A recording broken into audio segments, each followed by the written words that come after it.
whoa, whoa, whoa, whoa, whoa,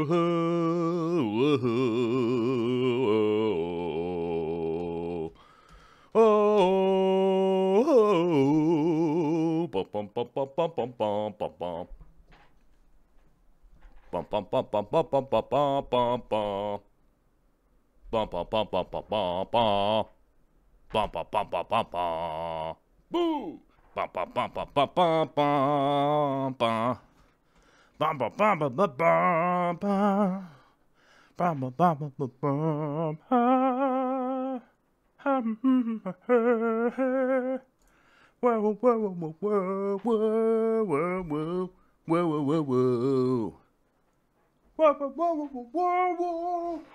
Whoa, whoa, whoa, whoa, whoa, whoa, whoa, whoa, whoa, whoa, whoa. Internet! What up, Internet? Happy Friday. What's going on? How you doing? How you feeling? I know a lot of people are freaking out on a Friday.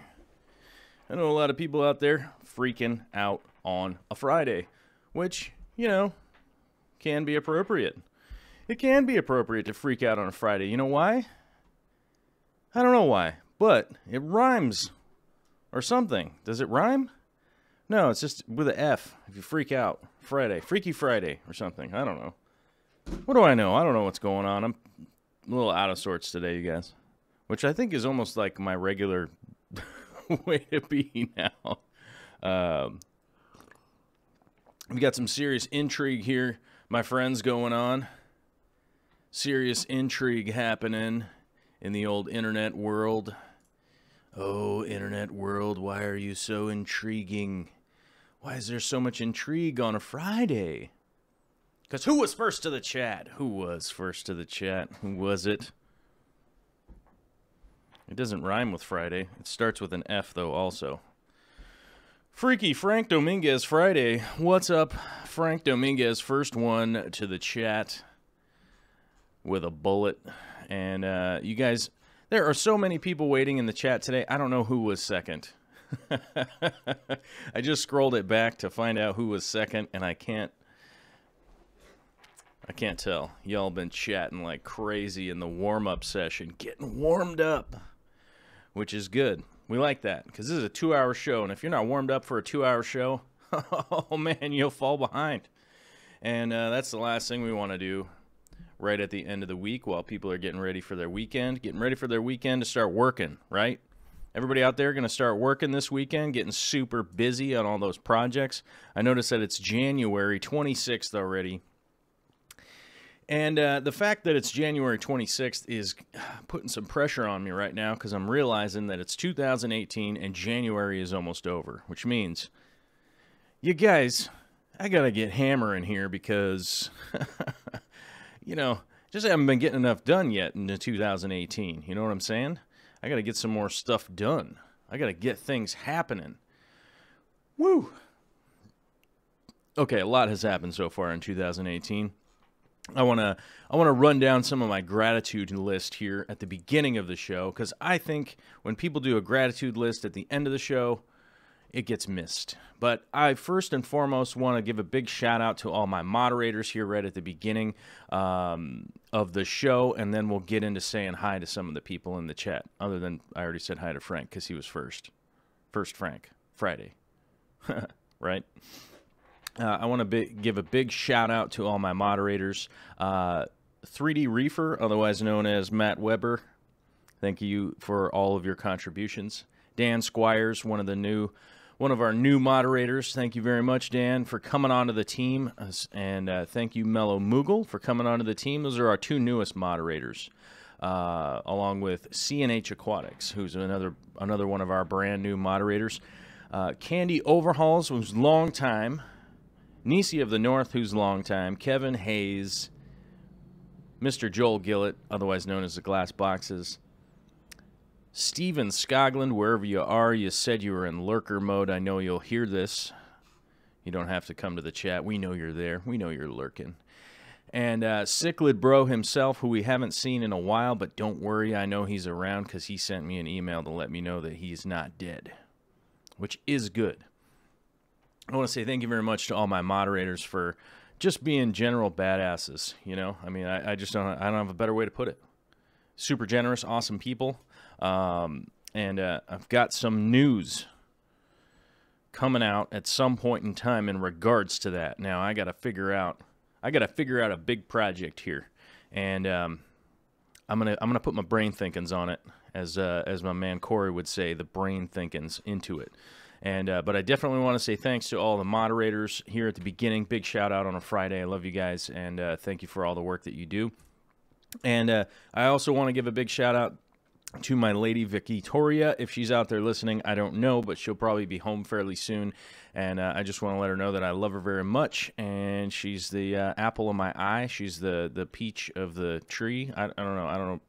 I'm running out of things to say, but she's my jammy. I want to say thanks for all of her support.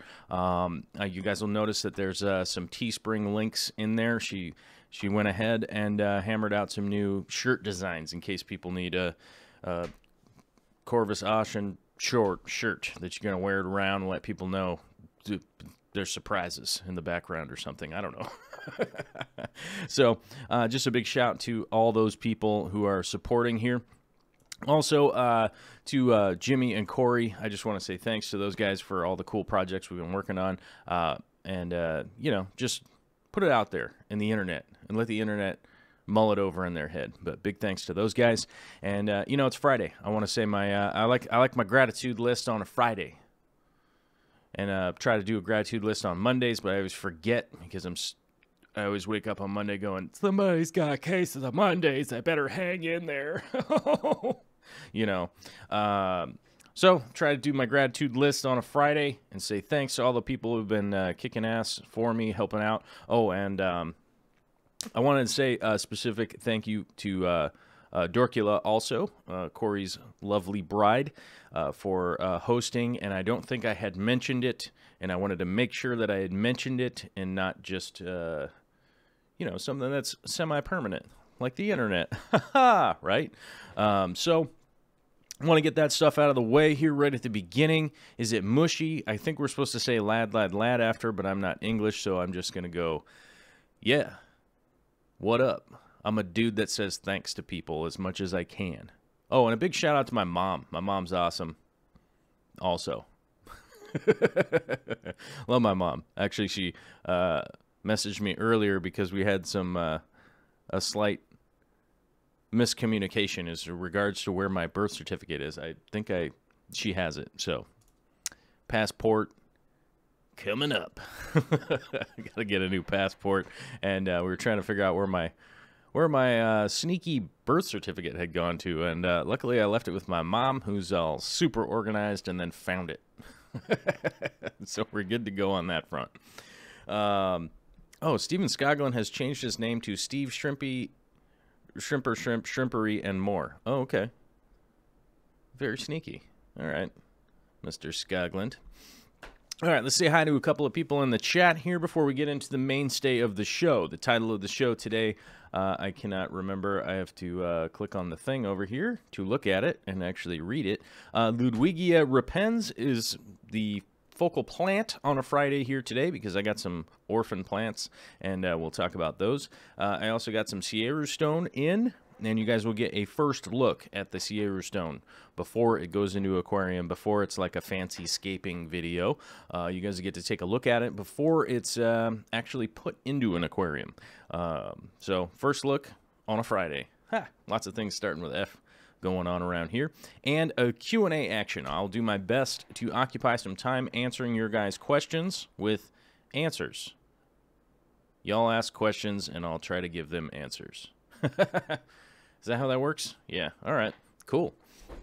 All right. Let's say hi to Mary Beth Mabe. How you doing? Debbie Swain is here also. Rickard Rocks. Rickard Rocks? All right. Neon Tetra Aquarist, how you doing? 54 Punchy. Matthew Lavoy, what's up, my man? BC Fish Room, how you doing? Mary Corinne Shrek. Super hard name for me to say. I don't know why. It shouldn't be that hard. JH Aquatics, what's going on? Little Largemouth is here. Gabe W. Rob Hicks Aquariums. Mateo 50001 from coming out of Idaho, which is where I hope to hang my flag at some point in time.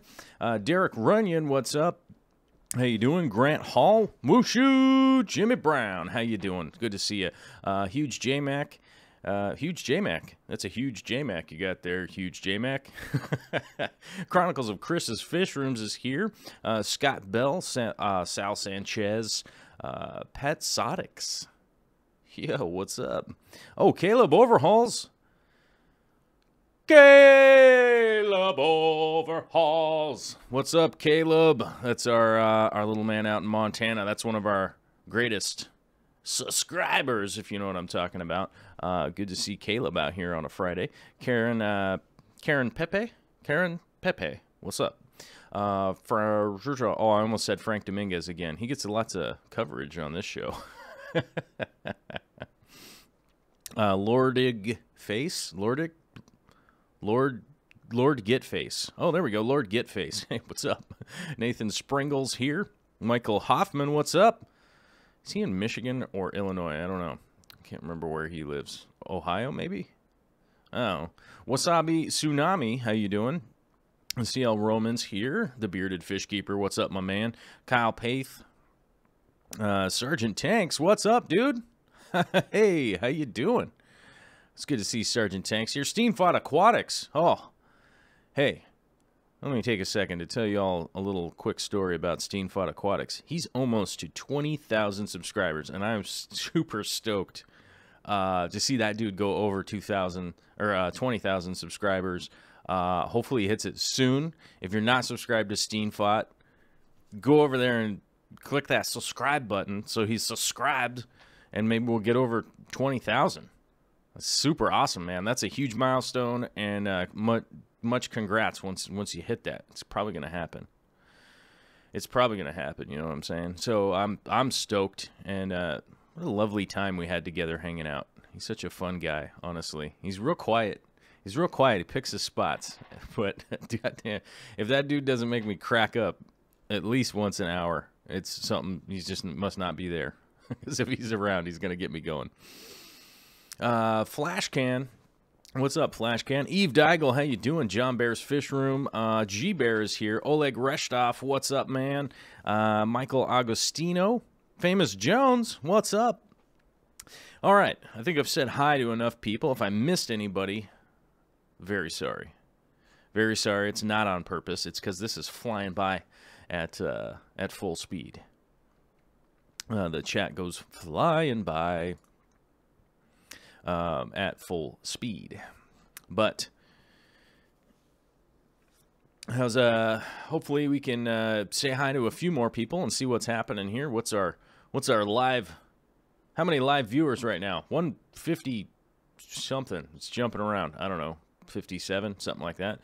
People always tell me to hit the like button or something. I guess the algorithm likes it when you caress the like button for some reason. Then Skynet can activate and share this video out to somebody, or you guys could do it yourself.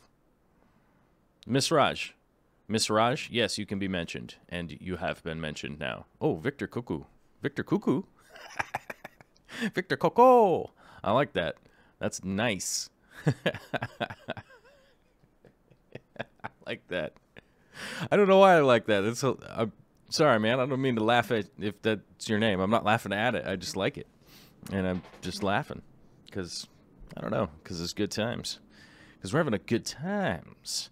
But, yeah, like I was saying, we love Bob. Everybody loves Bob. And if you're not subscribed to Bob, you better go over there and subscribe to Mr. Bob Steenfott, because I can't.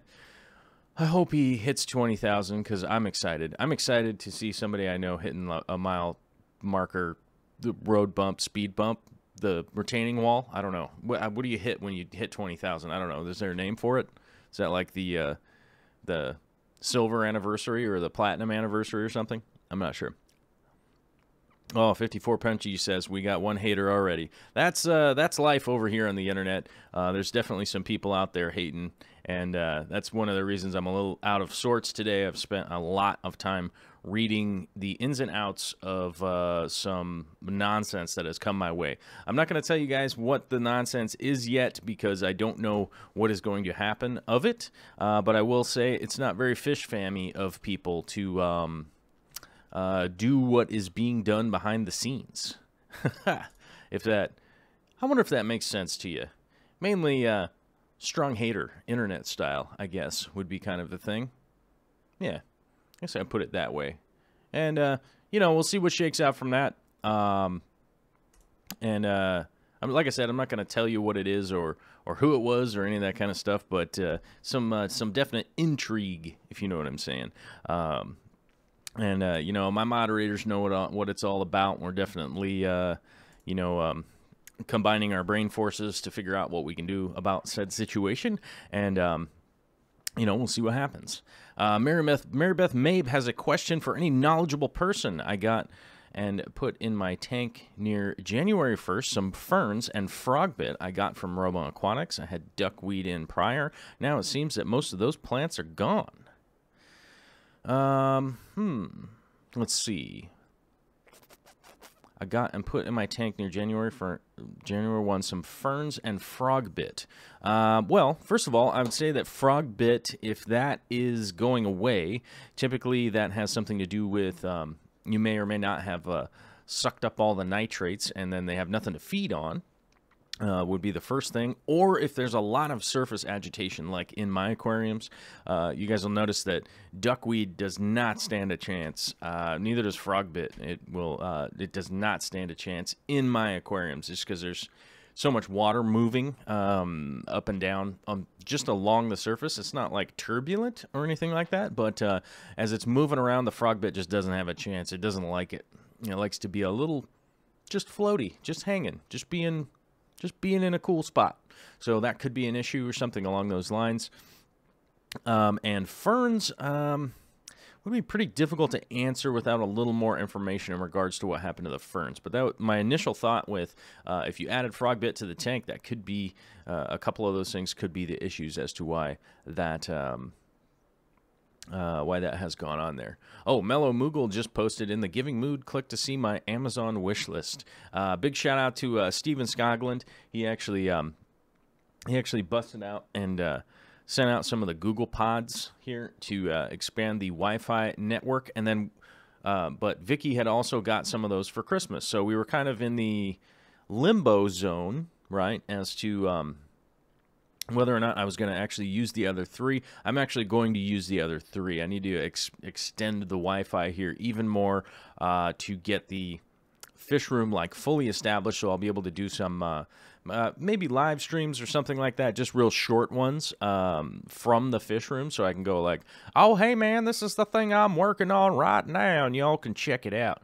And if I extend that Wi-Fi, I'll be able to hook up a camera out there, so I can actually, on the live stream, I'll be able to check in on the fish tanks with y'all and, like, have it going in the background or whatever if we need it.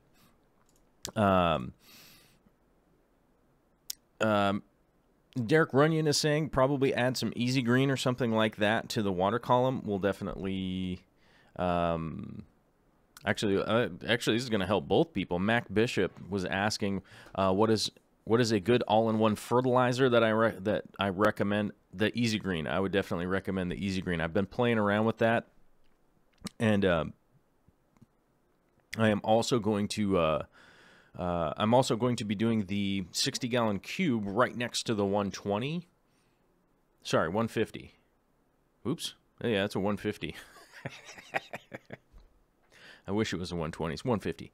I'm going to be doing the 60-gallon cube right next to the 150, and I'll be doing the 60-gallon with the same lights, but I'm going to be dosing Easy Green into it. So once it's set up and running, probably about 2 weeks into it, I'm going to start dosing the Easy Green, and then we'll be able to track kind of the different variation of how well it's going to be growing and stuff, of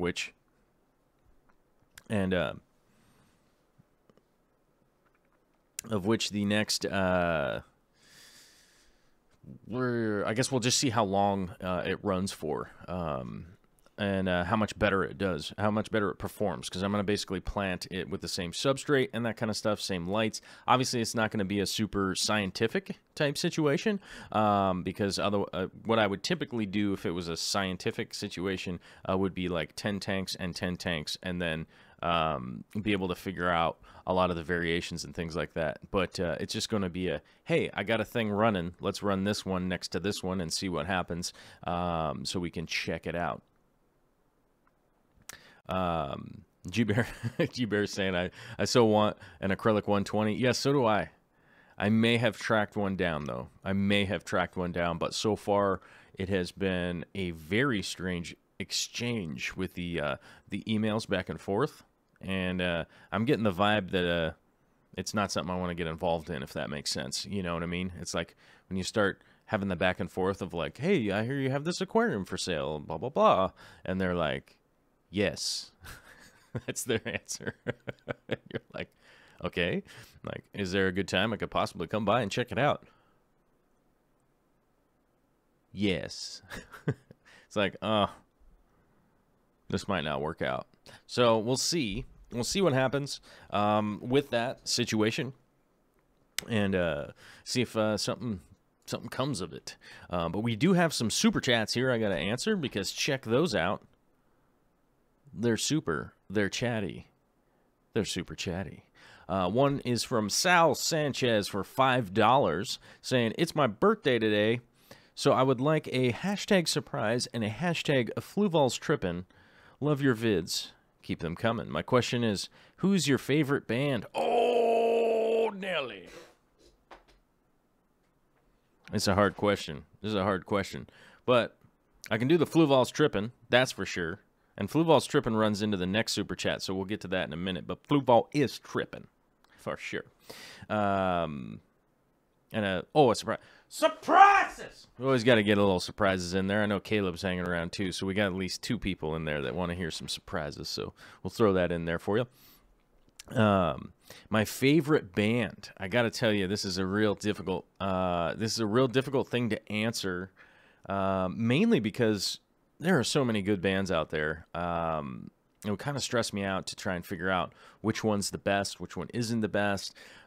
So I'm going to answer this right now with who am I listening to the most right now. I'm listening let's just say I'm gonna answer this with the top 3 bands that I'm listening the most to right now, and that would be Mastodon, the Black Keys, and Run DMC. I don't know why. It's a hot mess of what I'm listening to right now. But there's a lot of time I listen to old country music. I listen to classical music. I listen to metal. I listen to punk rock. I listen to old punk. I listen to Black Flag records. You could throw on a Dead Kennedys record, and I know probably every lyric in there. So hit. All the way into industrial music. Most industrial. I met Front 242. Just to give you an idea, Front 242 came into, it's actually kind of a funny story. Actually, Front 242 came into the restaurant where I was the chef at, and somebody there asked them, like, hey, what's your guys' deal? You guys seem kind of like a big deal. And they were like, oh, well, we're just like we're like a band, They're like, oh, okay, well, what band are you? And they're like, Front 242. And so the server came back and was like, do you know who Front 242 is? I don't know what this is. So I sent my sous chef over to get one of the CDs out of the stacks of CDs over there, threw it in, and just started blasting it from the kitchen until one of the guys was like, is somebody actually listening to our music here? Because it's a pretty obscure band. But yeah, and then they ended up coming back into the kitchen. We got to meet them all. I guess selfies weren't really that big of a thing at the time, but I probably would have taken selfies and blasted it out on Facebook or something, but probably should have. Never did. I don't think Facebook... It would be doubtful if Facebook was a thing then. I think MySpace was the thing then. Give you an idea how long ago that was. We might as well have been playing records on our hi-fi stereo somewhere, you know. Mary Beth's asking about Jackson Brown. Yeah, sure, why not? Let's see. Manny Carolio. Manny Carolio, where have you been? He's been away, and I've been away, and I'm super stoked to be back. Okay, yeah, nice. Mary Corinne Shrek says, I like everything but pop music. It would be difficult to really like pop music if you didn't like that one song. Actually, one of those things I was showing. So those of you out there that are always intrigued why people don't like Nickelback, I can give you the answer. I can give you the answer of why people don't like Nickelback. You could like Nickelback, it's fine. But I can give you the reason why people don't like Nickelback. If you go to YouTube and you look up Nickelback 2 songs at once, okay? Some smart music engineer out there took 2 different Nickelback songs and put one in the right channel and one in the left channel, and they play at the same time, and then you realize, oh, wait a minute, they only have one song. All their songs are the same song with just some slightly different lyric variations. That's pretty much it. So if people don't like that band, that's why. That's why, because they have one song.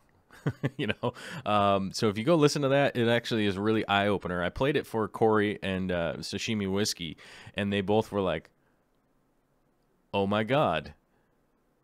Oh, then they started to realize, like, oh, that's why people don't like this band. Yeah, because if you don't like that one song, then you don't like any of the songs. It's pretty funny. But it's a pretty funny situation. So, but I get why people like it. I mean, it's easy to listen to. You know what's gonna happen next, and you're not surprised. Me, I like surprises. I like surprises in my music, man. I like to have to listen to a record a couple of times before I like get it. You know what I mean? So those would realistically be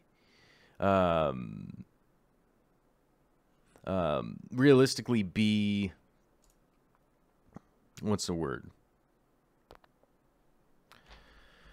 What's the word I'm looking for? I'm trying to think.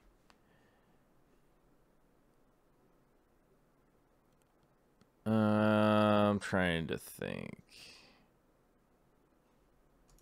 I don't know. I totally lost my train of thought. But I don't know. I was reading these super chats and then I lost my thought.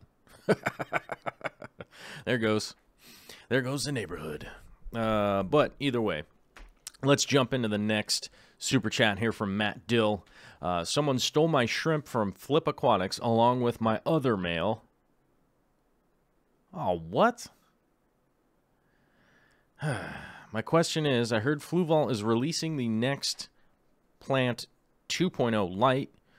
Comments? Okay, first of all, Fluval is releasing the next Plant 3. I think it's a 3.0. I think it's 3.0. It's Incarnation 3.0. They are releasing that. They have posted it up on their website. I believe it is up on their website, which is also one of those things I was trying to Google search. Fluval Plant 3.0. Let's see. Let's see if it's on there. There's the 2.0, 2.0. I thought it was on their release. Well, I don't know. If anybody could verify if they have if they've released it or not. There's the 2.0. Oh, I'm on the wrong website. That's why. Okay, well, if somebody could look up whether or not it's actually released. I believe it has been released. Excuse me. Oh, might be dying. Might be dying. I don't know. Something happened to me. I might be dying. But I believe it's released on their website. If somebody could see if they could find the link to it, but I believe I think they're calling it the 3.0. It's basically the next incarnation of the Fluval Fresh and Plant 2.0. I think it was on their website. I believe I saw something, but I didn't look it up myself. I'm not sure when it's going to come out, but I do know that they are making them. So it's probably, as far as I could tell, somebody showed me a thing where they said that's going to release in the third quarter or fourth quarter. So, which means that you got 6 to 9 months to wait. Oh man, there's Corey. Oh wait, an error was encountered. Oh, Corey's link is no good. Well, Corey posted something there, but as far as I know, it's at least 6 to 9 months out from any kind of release or anything like that. So I would personally go with the 2.0. That's I've been using those for a little while now, and I really, really like them. They're fantastic. So I wouldn't be super concerned about the new one coming out. As far as I know, oh, okay. The Corey says it's on the website. I've been in contact with the rep so far. Not any pricing information or even a SKU in their system. Yeah, so I would say, you know, because we were, you know, Corey and I were actually talking about this the other day, where it was like the 2.0 just rocks. So, and I don't happen to have them sitting here because I was trying to set these up earlier. This is what today's video is going to be about. Today's video is going to be about the Wi-Fi smart plug adapters. And I don't have a proper walkthrough on how to set these ones up yet, which is why the video is not about that, because I was messing with them this morning and kind of just went, I can't deal with this right now. I was getting very frustrated hooking them into the whole entire network, and so it was tripping. D Parsons is asking, how much is the 2.0? $200? It's less than that. I have the big ones. The big ones were, gosh, I don't know how much they were. They were under $200. I know that. Wait, where'd that thing go? I had a thing here. Oh, I totally forgot. I was looking this up earlier. These welding jackets. I need one of those at some point in time. Let's see here. Where are they? Somewhere. There's the 46 to 48 one. Yeah, the 46 to 48 one is $185, but I know Corey ships those out. Let's see. The 2.0 is $135 to $180 depending on size. Yeah, so it's under $200, but they do last for a really long time. So who knows? It's probably worth it. That's the way I was looking at it, is like replacing bulbs all the time was at least worth it to swap those out. And I've been pretty happy with the growth from them. They're dimmable. They have like a night light, which I never use, but they're actually a pretty fantastic light. Even though Fluval's tripping, their lights are dope. They're the bee's knees. All right, Chronicles of Chris's Fish Room with a Canadian $20 super chat. Look at that. Look how long it stays up there when it's $20. It's still hanging around. We dig it. Thank you very much, Chris. Or Chronicles. Chronicles, Chris. Chris Chronicles Fish Room. All right. Following your advice, I did several videos before restarting YouTube posting. Very challenging. Ordered a mic, so we'll have to redo most of them. Thank you for all you do and have done over the years. Oh, that's not even a question. That's just Chris saying thank you. Well, thank you, my man. I'm gonna Canadian $20 super chat somebody at some point. I don't know how to do a Canadian if I'm American though. My money's American. I'll have to go to the bank and get some of that loony money or something like that, and then throw it at the camera. I'll try it. See what happens. It'll shake out. But thank you very much, Chris. It's awesome to hear that you took some of the advice. It's like get a bunch of those videos done. If anybody is trying to YouTube, get a bunch of videos done, especially if you're new. If you're new to doing YouTube and you want to do YouTube and you want to tell people about stuff that you're doing and all that kind of stuff, I highly encourage it. I highly encourage it if it's something that you want to do. If it's something that you don't want to do, then I wouldn't encourage it, because why you got to pull teeth, bruh?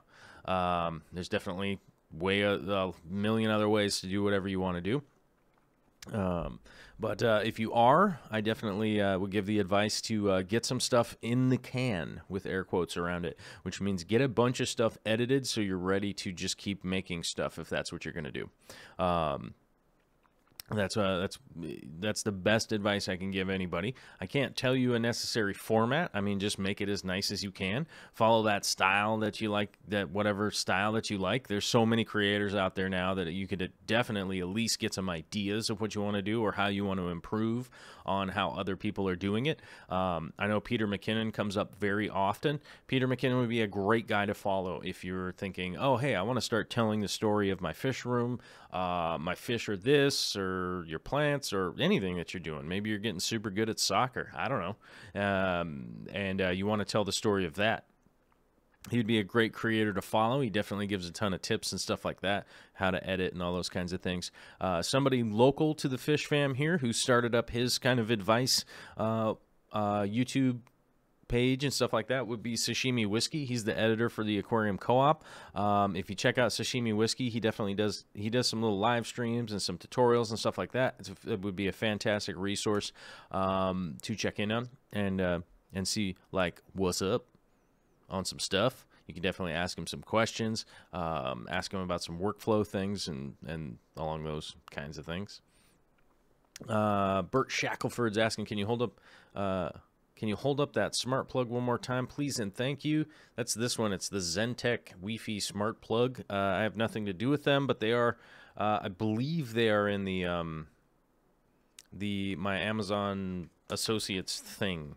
They should be in the little store thing or whatever, so you can be able to grab them off of there. They seem to be the best rated ones. They seem to have a decent range on them. Their app does work. Like I said, I was just having problems getting all 4 of them networked into my network here because I currently have so many things wired into the network that I was just having a heck of a time. You know what I'm saying? So, but there will be 4 of them operating in the fish room, plus 2 more of them that are going to be operating the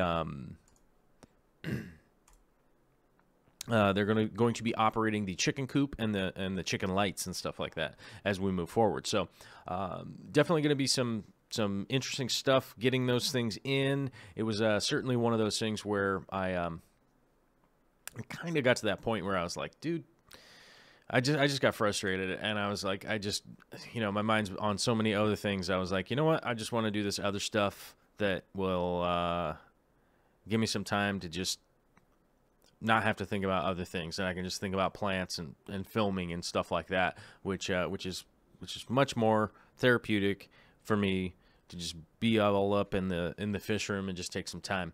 Although I will say I did get a good shot of myself meditating today, and I don't know if it's in the video or not. I don't think I made it into the video, but I might just throw that up just as an individual video at some point in time. Just me meditating for 16 hours straight. Well, I mean, I'll edit it into so that's like a 16-hour video. Hashtag break the algorithm. You know, how do you break the algorithm? You know, it's like you break the algorithm by uploading 20-hour videos that you have people watch. Average watch time, 19 hours.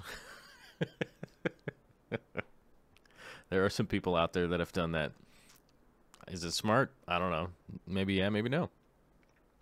Let's see here. Trying to catch up with the chat a little bit. Oh, somebody said these lives are so boring. Oh, that's boring. Wi-Fi from D and John Bear's Fish Room. Yep. Got a personal thank you card from Allie and the team today in the mail. Great service. Oh yeah, from the Aquarium Coop. You get a $24 gift card. Whoa. Aquarium Co-op has a sale on Fluval 2.0 LEDs this weekend, where if you order a 24-inch, you get a $24 gift card. 36-inch, you get a 36 gift card, and a 48. I might have to order some lights from the Aquarium Co-op this weekend. I get a $48 gift card. That's a little largemouth throwing it out there. I like it. That's a heck of a deal. I'd get that. Bert Shackelford saying, nice, I'd be interested in your homesteading videos as well. I'm working on getting some more homesteading type videos ready and stuff like that. Right now, I'm kind of just waiting on Mother Nature. We can't do a ton of stuff right now because it's January, and so other projects are happening right now because, you know, I can't plant anything because it's going to freeze again. And we're not building more of the raised beds or any of that kind of stuff. And we're going to be plumbing in the ponds and all that stuff as the summer kind of goes along. Those are going to be kind of lengthy projects, which mean that, you know, if I start them right now, I'm going to end up just leaning a shovel against something and then going, oh, man. And I'd be like, oh, man, shoot. What up with that? Steve Lacan was asking, I want to see that dope 240, son. You have some cool tanks.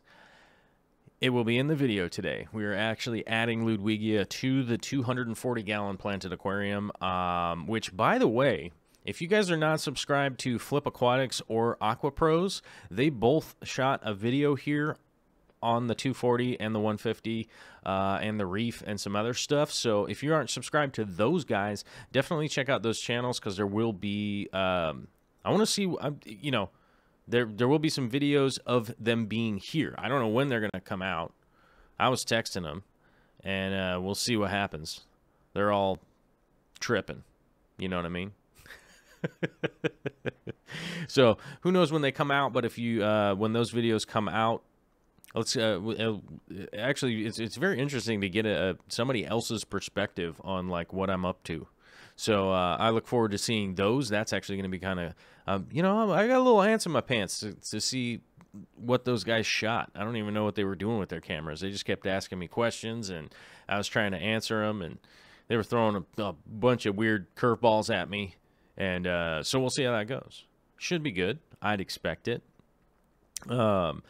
One thing I would ask is that if AquaPros does upload that video ever, he was talking to me about how he wants to do some podcast type talks or whatever you want to put it.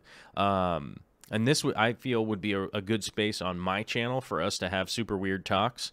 So if he ever does, blow up that video with tons of comments about how he needs to come back up here.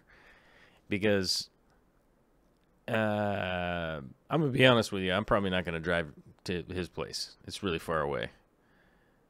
But, you know, he could do it because he's a pros, right? And I definitely am excited to see what Flip comes out with. I can't wait to see what Rob from Flip Aquatics comes out with. I'm kind of excited for that, and I'm waiting on some projects, possibly with that dude that I'm pretty excited to do. So should be fairly fun, and I'm looking forward to all that stuff. So, and I don't know if I ever gave those guys a shout out or not, but I think that counts as something, right? One way or another. And then there's the Bearded Fish Keeper, which today we were actually talking about doing some shrimp action, which is going to happen in the future. So hopefully we get a good video of doing some kind of shrimp exchange, because I'm trying to figure out something interesting that we should do with the shrimp exchange, because we'd be all sneaking around in the woods and then do a sneaky handoff, you know, because you know, the Bearded Fish Keeper and I were both kind of hillbilly, like, builder guys. And I think we should probably do some kind of Sasquatch-themed shrimp handoff in the woods. So we'll see when that happens. I'm not going to be up in that neck of the woods for a little while, so I wouldn't get super zazzed for that video whenever that comes out. But I'm excited to go shoot it. I'm thinking of ideas, what to do. I think it'll be fun. Sal Sanchez with the $2 super chat asking the Misfits, who is your favorite lead singer? If I know it's not Danzig. I know Danzig is not my favorite lead singer of the Misfits, just because he's not a cool dude. But I think Des Cadena or whatever. I think Des Cadena. Des Cadena or Cadena, something like that. But I was never really a huge Misfits fan because Danzig was kind of a nutbag. So, honestly, I guess if that loses fans or whatever, it's just my opinion. I don't know. Victor Gomez says, thanks for all the hard work. Very welcome. I'm happy to be doing it. I'm happy to be doing the hard work, man. I love doing it. Super fun. Having a good time. Having a good time being able to do a bunch of crazy projects and stuff. It's I'm pretty excited. Little Largemouth is asking, how much wood did you and Aquarium Co-op end up purchasing for the fish room remodel? I have no idea. Lots. But I actually salvaged a bunch of wood from his old stands also. So a bunch of the stuff is actually being built out of his old stands. He's got those, he had like a lot of 12 and 16-foot boards, 2x6s, 2x8s, and a bunch of 2x4s and stuff from those old stands. So we actually only bought, I guess the biggest purchase we bought was a bunch of plywood. A bunch of plywood was the biggest purchase for handling that stuff. Plus, we actually added some plywood to the project. We were doing some more plywood areas to the project. So the plywood would have been the biggest purchase. But realistically, you know, it's all typical stuff you'd see at the hardware store. You know, building materials, screws, you know, nails. Weird stuff. Let's see. Sal Sanchez says, fair enough. I'm a Jerry-only fan. Famous Monster. I was never a huge, yeah. So I guess to follow up on that, yeah, I was never a huge Misfits fan. I mean, I don't hate their music or anything like that, but Danzig was always just a weirdo, and I was just not cool with that when I was a kid. I was also not a huge fan of Henry Rollins when I was a kid. When I was young, I didn't like Henry Rollins because he took Keith Morris's place in Black Flag, and I was not a huge fan of that, right? But that's when I was a kid, because here we are 30 years later, and Henry Rollins is one of my heroes now. So he kind of grew into an adult. He has many faceted stuff, all of his writing, his spoken word, his photography is awesome, and super cool dude. So I was wrong about 1 out of 2. So, you know, I was a kid. You know, what do you know? You have opinions, and they can be wrong and get corrected, right? Turns out Henry Rollins is awesome. Turns out I was correct about Danzig. He's still a nutbag. But Rum Bust with the SEK $20, Swedish crowns. He was Mr. Pele Trelhe. Changed his name today to Rumbust. Surprises. Oh, it makes me say surprises.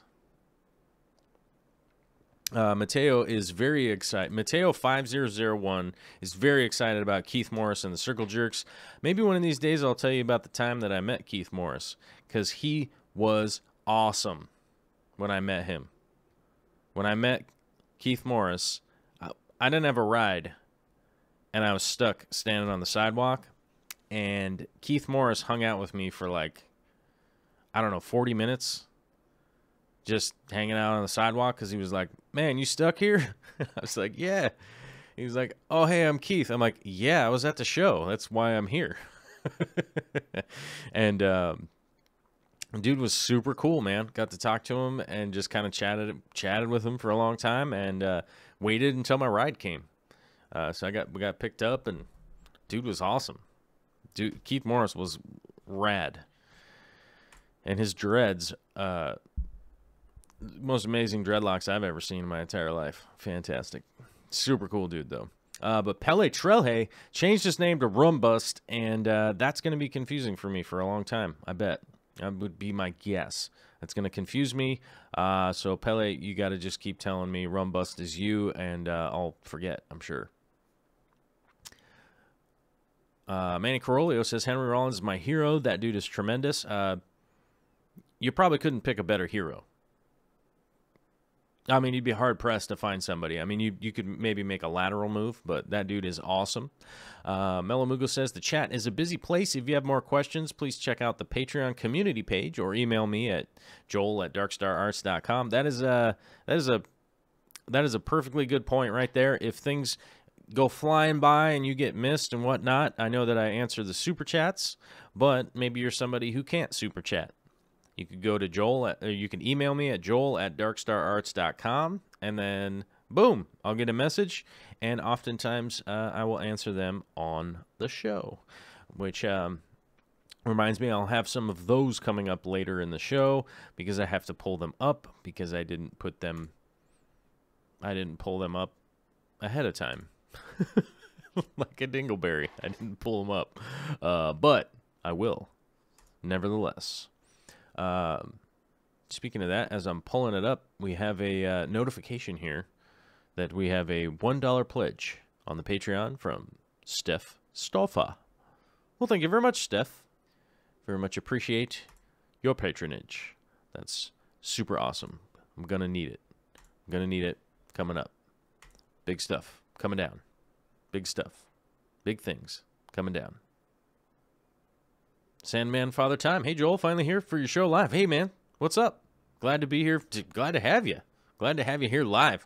I know I changed from the 4 o'clock to the 3 o'clock time slot, so maybe it's giving some time for people to warm up and whatnot. We're up to 193 people concurrent right now. If you haven't shared this out there, we're about to get to the video segment, so you might want to share it out there on the Facebooks or whatever, wherever you like to share things at. Maybe we can get it over 1,000 today. I don't know. It doesn't look like it. It looks like people are pretty excited that it's Friday. They're probably out there. They're probably out there in the world windsurfing, and they're probably out there like windsurfing, getting wild, thinking about playing paintball or something, you know, because they're like, dude, we're gonna blow it up this weekend, bro. And so they probably don't have time right now to be coming out here. So I don't think we're gonna hit the 1,000, but let's try to hit 500. How about we do that? If we could, but the video segment is coming, so I'm going to answer a couple more questions here. We got from Hermes Borgnino, otherwise known as Ernest Borgnine, the 10-pound super chisel. Oh, for the Light Fund. Well, thank you very much.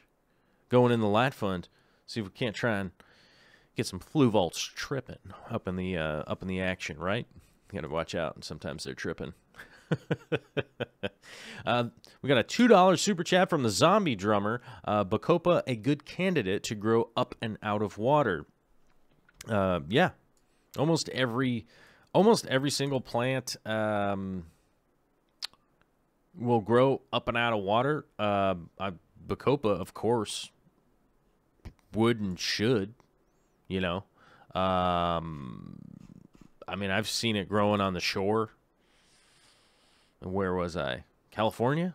I think I was in California. I saw it growing on the shore and stuff like that. So Bacopa would be fine to do that.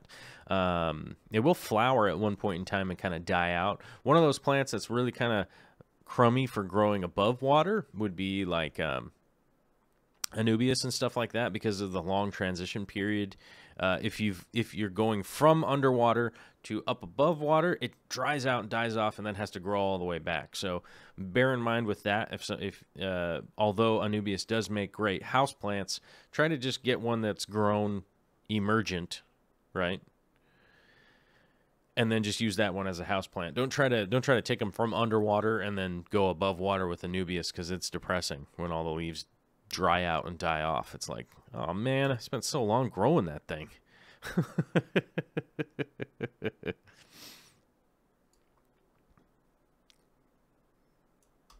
Whoa.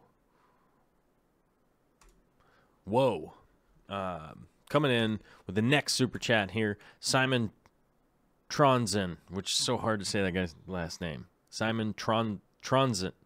Tronzen. I know he's super chatting just so he can hear me like try and say his last name. Simon Tronzen. Okay, with the NOK 20. I don't know. That's Norwegian. All right. Thank you for the super chat. No question on it. But I did spend a while trying to say your last name, so So there's that.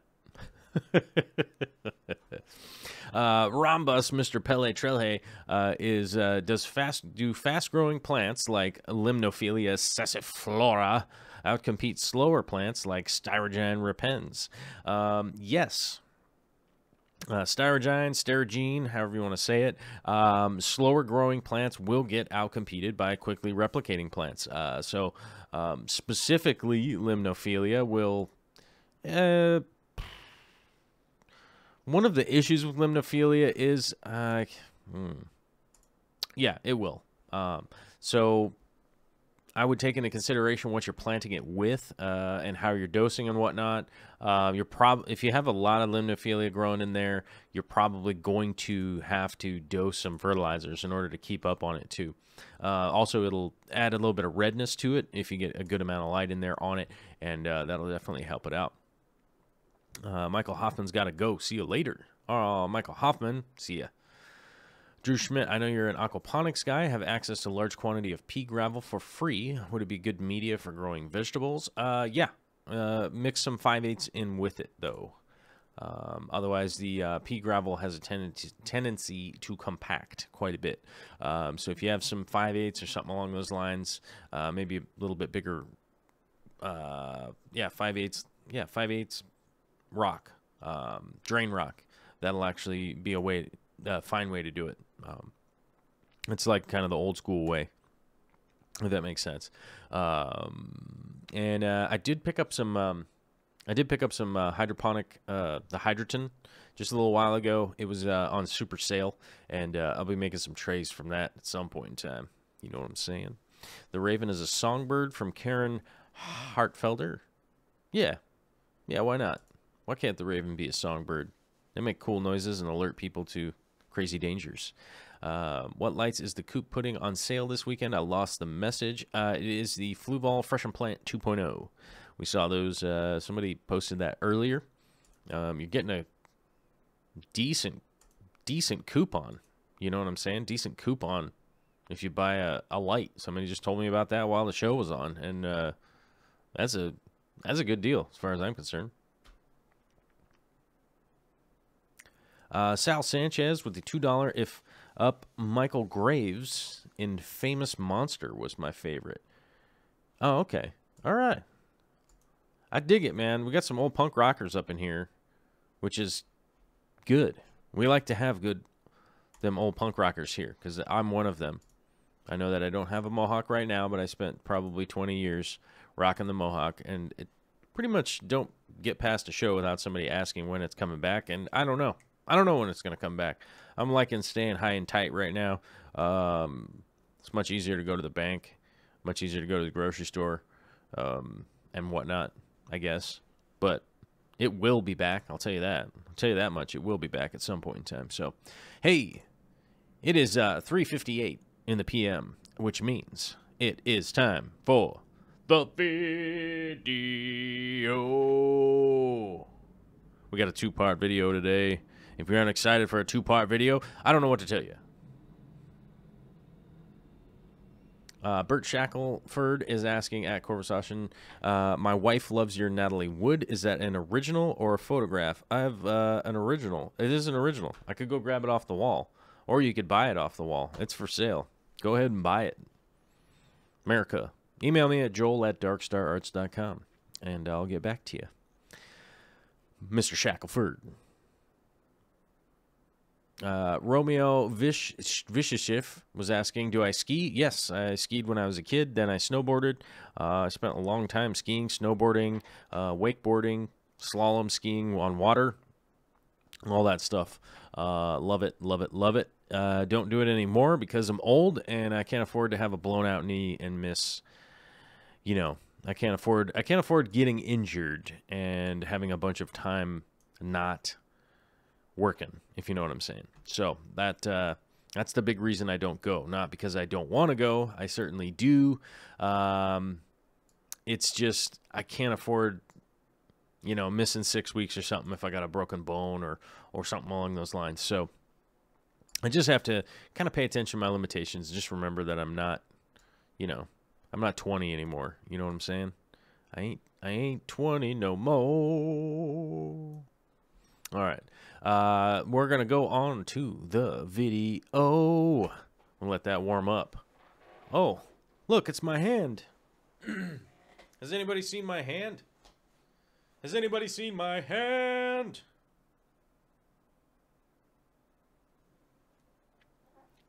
My hand's featured in this video. Pardon my terrible table in this video here, but I'm having to use my stool. So I had to throw down my stool, throw a little tablecloth on it, and throw a little tablecloth on there so we have a little decent background, be able to see what's going on here. Now, like I said earlier in the video, if you weren't here for the early part, I'm going to say it again. These were some orphaned little potted plants that got tossed aside, and just nobody wanted them. Nobody wanted them. And they were little orphans. They were little orphans, and so I adopted them. I adopted these Ludwigias. These Ludwigias were adopted by yours truly, and they were being introduced into the 240-gallon aquarium.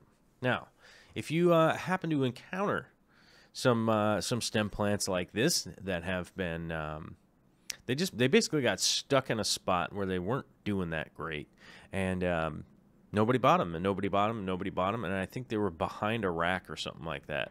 And then nobody bought them, and they just been kind of chilling, waiting for somebody to get them for a really long time. And they got a little beat up, a little raggedy, which is fine, in my opinion, because I am the grandmaster of adopting the cheapo plants that nobody else wants. You know what I mean?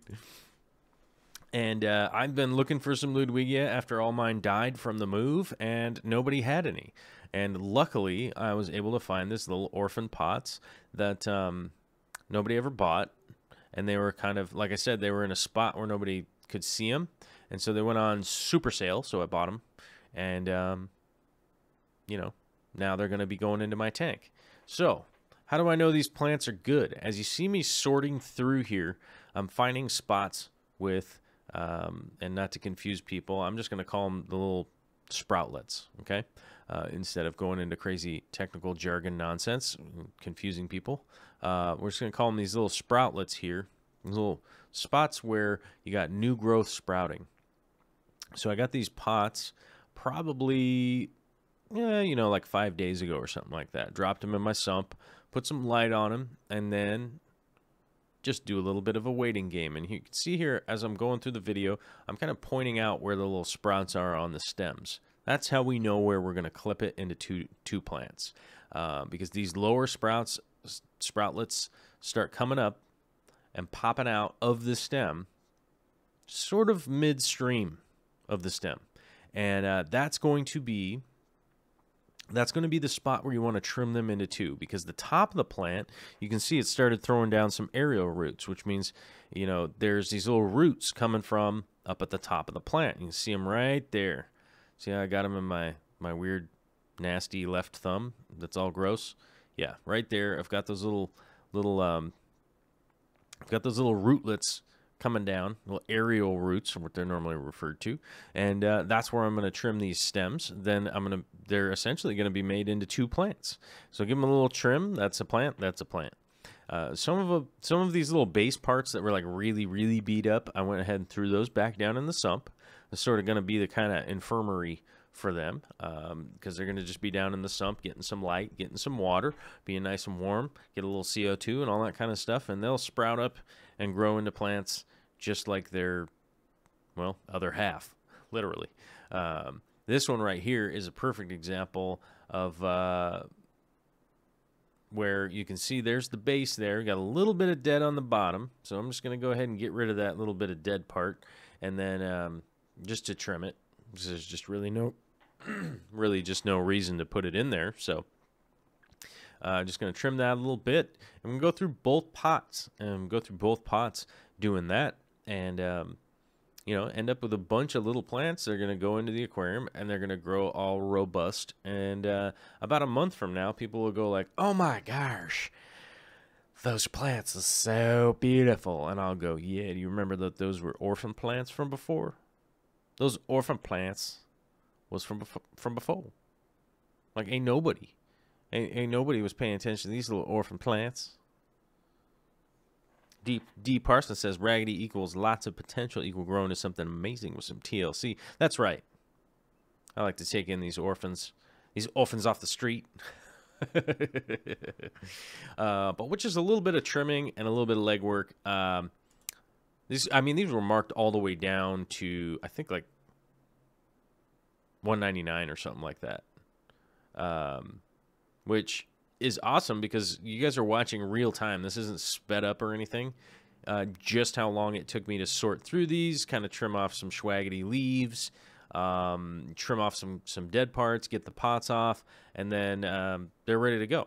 So instead of paying, you know, $8.99 a pot for some Ludwigia, I like to say Ludwigia because I'm not a weirdo, but I like to say Ludwigia if feeling goofy, froggy. But you know, instead of paying like $8.99 for 2 pots, like $20 after tax, it's basically coming down to a 5 spot. And I just work with the plant for, let's see here, 5 minutes, maybe like 5 minutes. Really wasn't all that long. Definitely tried to get some close-up shots down here. My overhead light that I normally use is kind of DOA, so this is kind of dark close-up shots. But here is the portion of the 240 where it's going to be going into. I'm actually sticking them in behind and to the left of the Dragonstone here, and a little bit in the front also. I actually kind of want to make a cup area around that piece of Dragonstone where the Ludwigia will be growing up from. I do have to remove a couple of crypts as this Ludwigia roots.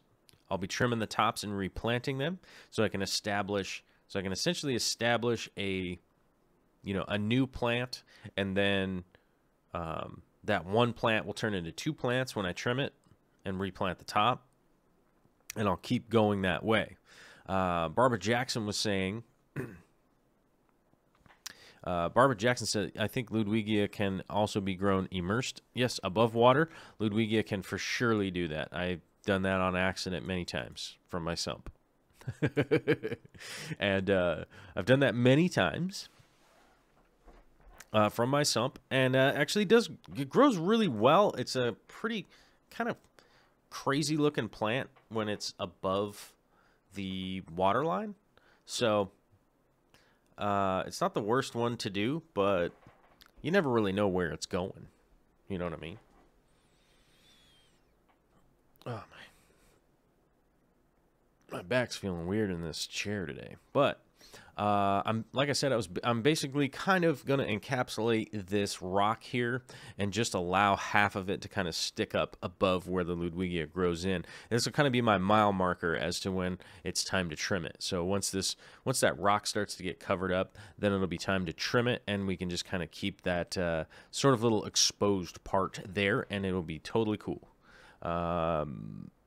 In my opinion, I guess. Sort of my weird way of going about it.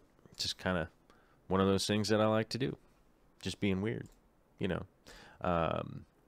2 new subscribers today. Hey, if you're not subscribed, hit that subscribe button. If you're super snazzy and you're feeling snazzy and you're thinking, hey man, how does it make sense that this guy only has 8,000 subscribers 10 years into it? Well, we're trying to hit 10,000 this year, so I'll have that 1,000 a year subscriber mark. So if you are in a fish fan club or something like that, and you feel like, hey, I want to share this out in there, it would be much appreciated if you guys were to do that. So I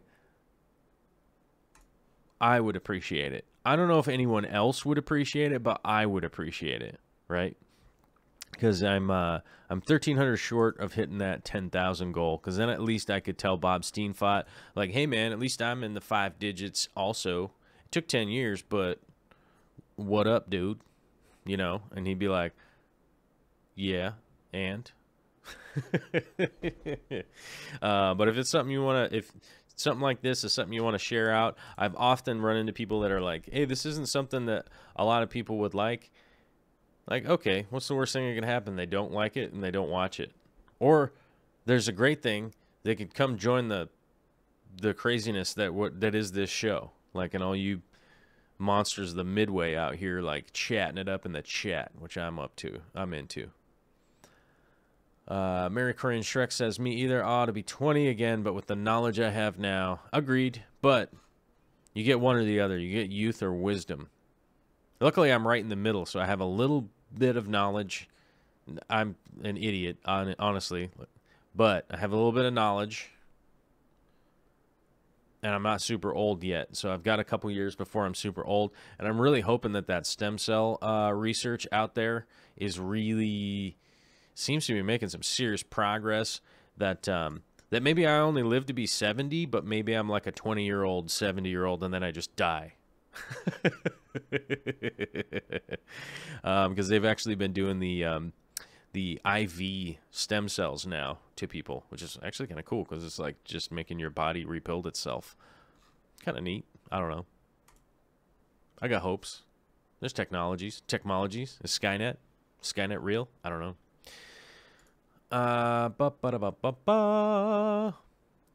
Lord Getface was asking, what are your thoughts on using hydroponic clay pebbles for a planted tank?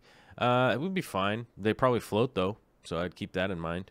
If you get hydrogen or any of that kind of stuff, it floats. So that might be a problem. I don't know anyone who likes fish could dislike any of these vids all you guys do. Thank you, David Benjamin. I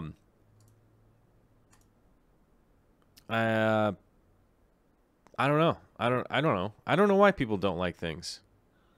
It's weird. It's weird that somebody would dislike things. You know?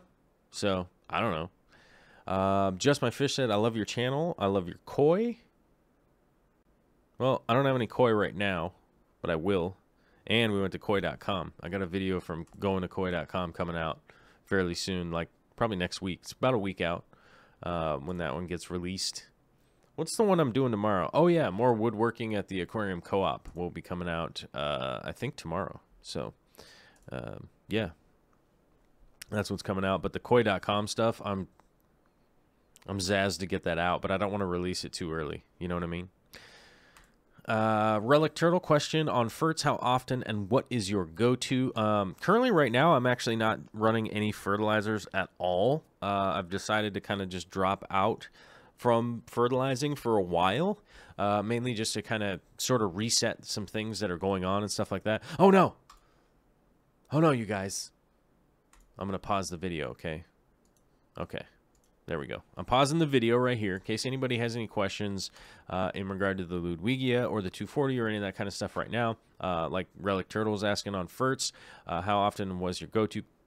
Right now, I'm not using ferts at all. I'm basically just going with as much as I can focused on maintaining the ecosystem and kind of dosing through food and those things and slight water changes and occasional supplementation, but not really anything that I would say of note. Really not dosing anything like that. Like I said, I'm going to actually be testing out the Easy Green personally, which is the Easy Green from Aquarium Co-op. I'm going to be trying that out, mainly because I looked into a lot of what Corey did with the Easy Green, and I'm pretty stoked to try it after having looked at all the stuff that they did. So I'm going to be trying that out on the 60-gallon, and all of the reports I've gotten from the Easy Green is also what kind of got me excited, was like, oh, a lot of people are stoked to use it, so I'm going to definitely give it a try. I'm going to give it a try on that 60-gallon. So I'll definitely be keeping you guys appraised as to what's going on, how things are growing, if I have algae or not, or any of that kind of stuff. So I'll definitely be keeping you guys appraised as I use that Easy Green and stuff. I'm actually also going to try and get some of the root tabs also while I'm at it, mainly because, well, something I'll be talking about next week, but on Monday. But my little lily is My little lily is needing a little root food, and I couldn't find any root tabs when I was looking around in the fish room, so I'm going to have to pick up some of those.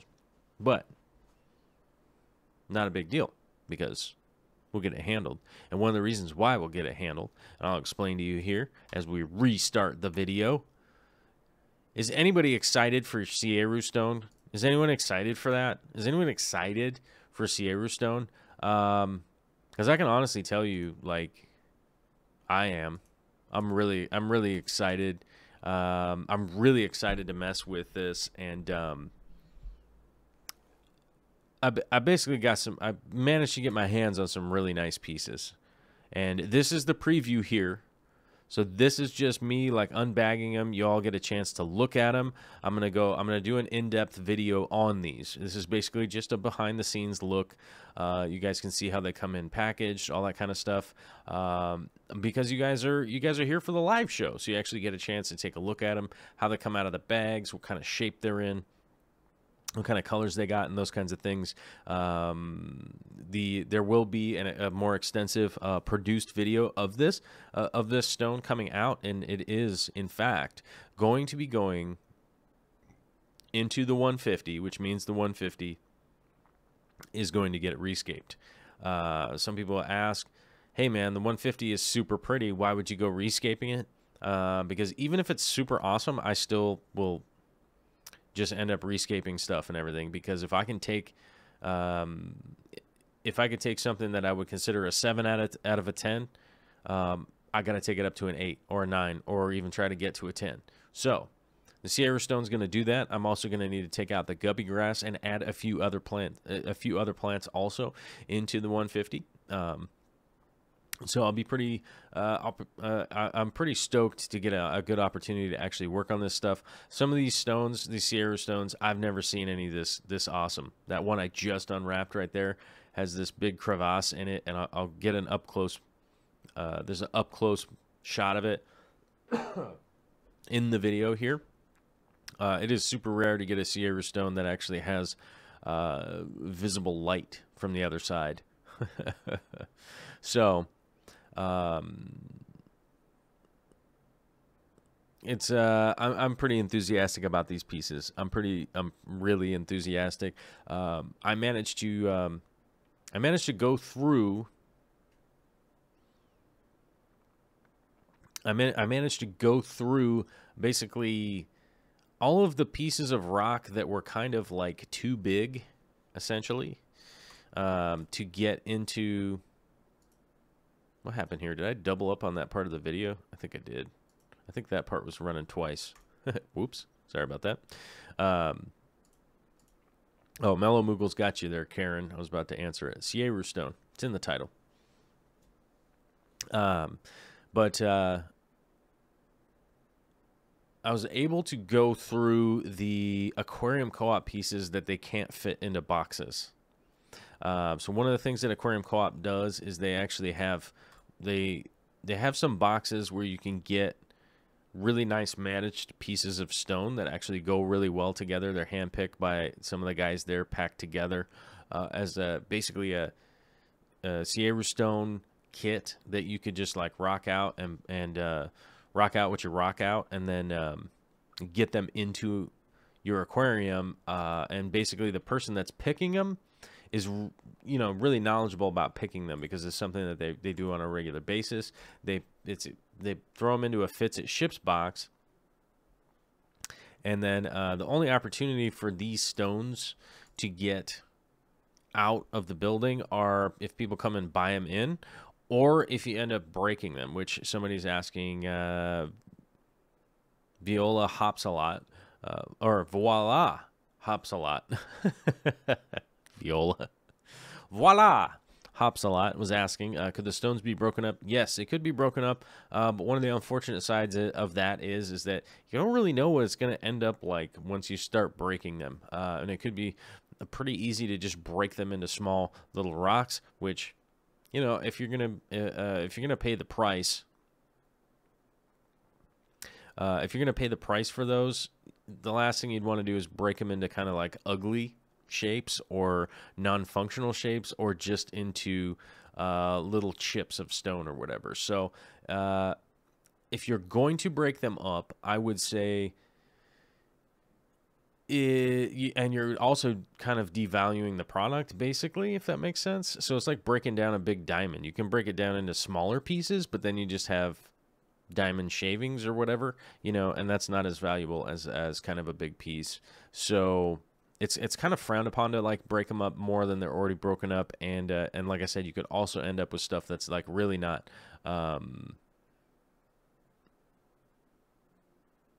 it's really not a good idea necessarily, because you just make it unserviceable, basically. Dragonstone is Okono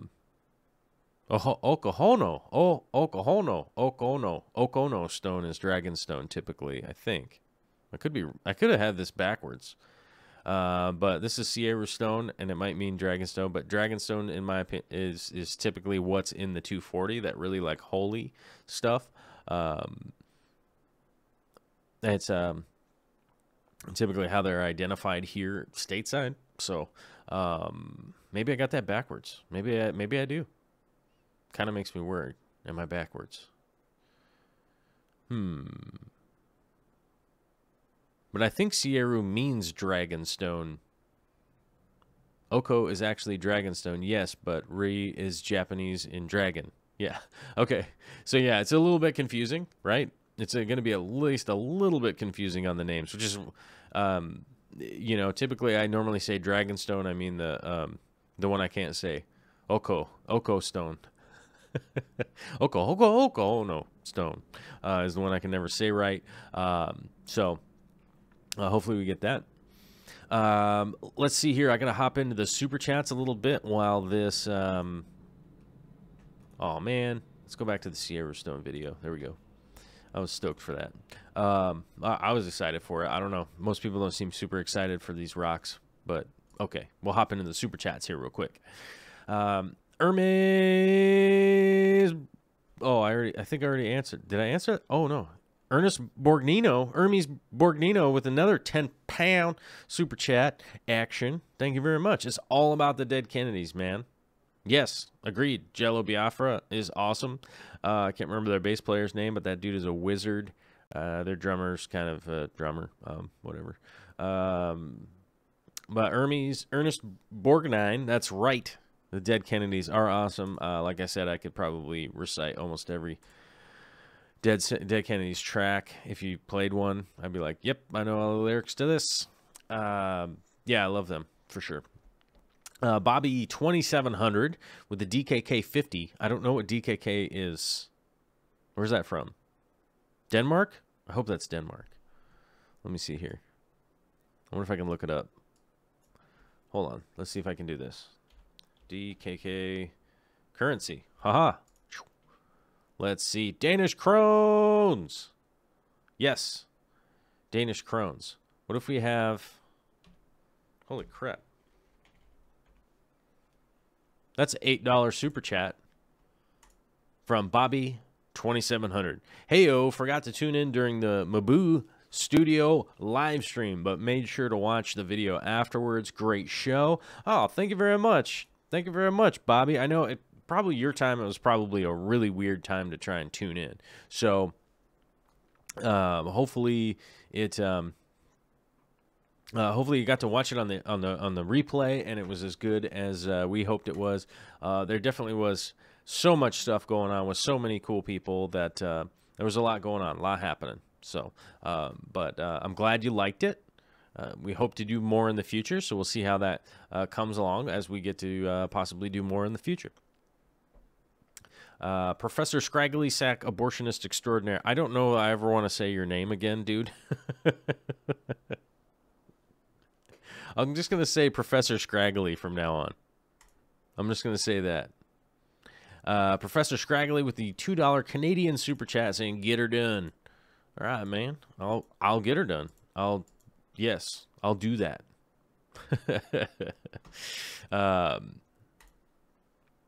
So hopefully, as Candy Overall said, was a great weekend. I thought it was a great weekend. I know a lot of people were like, man, there's just like so many shows here. I can't even keep up on this.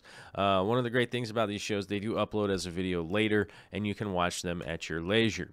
Somebody asked me at one point in time, hey, you're going to upload these as a podcast? And I said, yeah, as soon as I can get somebody to edit them and upload them as a podcast, because I just honestly don't know where I'm going to fit it into my schedule. I would love to. I would love to fit it into my schedule, to write the description and do the upload and all that kind of stuff. I have to find somebody that can do that, and can actively do it on a regular basis. Plus, I don't even know how many shows I have right now that would need to be uploaded to the podcast. It's a pretty kind of daunting number. You know what I mean? Like, if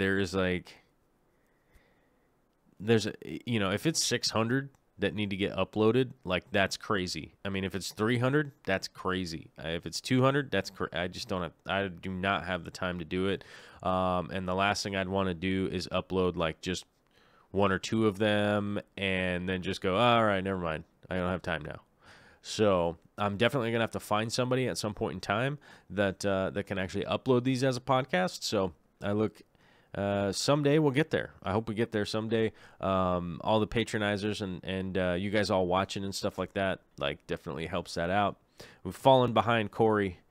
We've fallen behind Corey on Patreon, but one of these days I'll catch him. One of these days we will come up and we'll catch Corey and we'll pass him. I wonder how many we are now. How many we're at? Wait, where's this thing? I'm gonna click the thing over here. Hold on. It's one of those things that makes me laugh. I try to make him go, yeah, and we're getting close. Hold on. Sometimes the wrong thing loads when I click on it, and I realize it's my fault. It's not. Let's see. 24. We're only 24 behind Corey now. You guys. We're only 24 behind him of patronizers. So hopefully we can pass him. I hope we can pass him. Like today, we had Steph Stofa pledging $1. So hopefully we can pass him someday. And, it'll be cool. It'll be all good. And I'll make him go, yeah. And then, we'll all laugh. We'll have a good time. Well, hopefully everybody got their fill of the little video segment there. At some point in time, I'll probably upload some of the video segments out of here into a video. But for right now, speaking of the Patreon, we have got to answer some Patreon questions, which is what we're going to do. The Fishy Mailman wrote in to ask... hold on a second. I have to read it. I have managed to colony breed my Gardneri killifish in a heavily planted 5-gallon. Should I try to remove the parents or the fry? I know that the fry are eating and the affox and all of the snacking on the hydra that popped up in the tank. He probably just got me demonetized from saying that. Algae. It's going to be hard to catch either fry or parents out before I start tearing up all the plants and making a mess. I figured to ask you guys. Have a great show today. Hopefully I'll be able to make it. Well, the Fishy Mailman, we're here to talk about it today. You know what I'm saying? Oh, Derek Runyon. Yeah, I went over I was talking about, you can order them from Corey. They pack them into a Fits It Ships box. And so you don't have to pay a whole bunch of extra shipping or anything like that. So, and they do have a specific packs that were picked out by people, hand-picked by, I think Justin. I think Justin's the guy that does it. Maybe somebody else. I don't know. Maybe somebody else does it. I don't work there, so I don't know.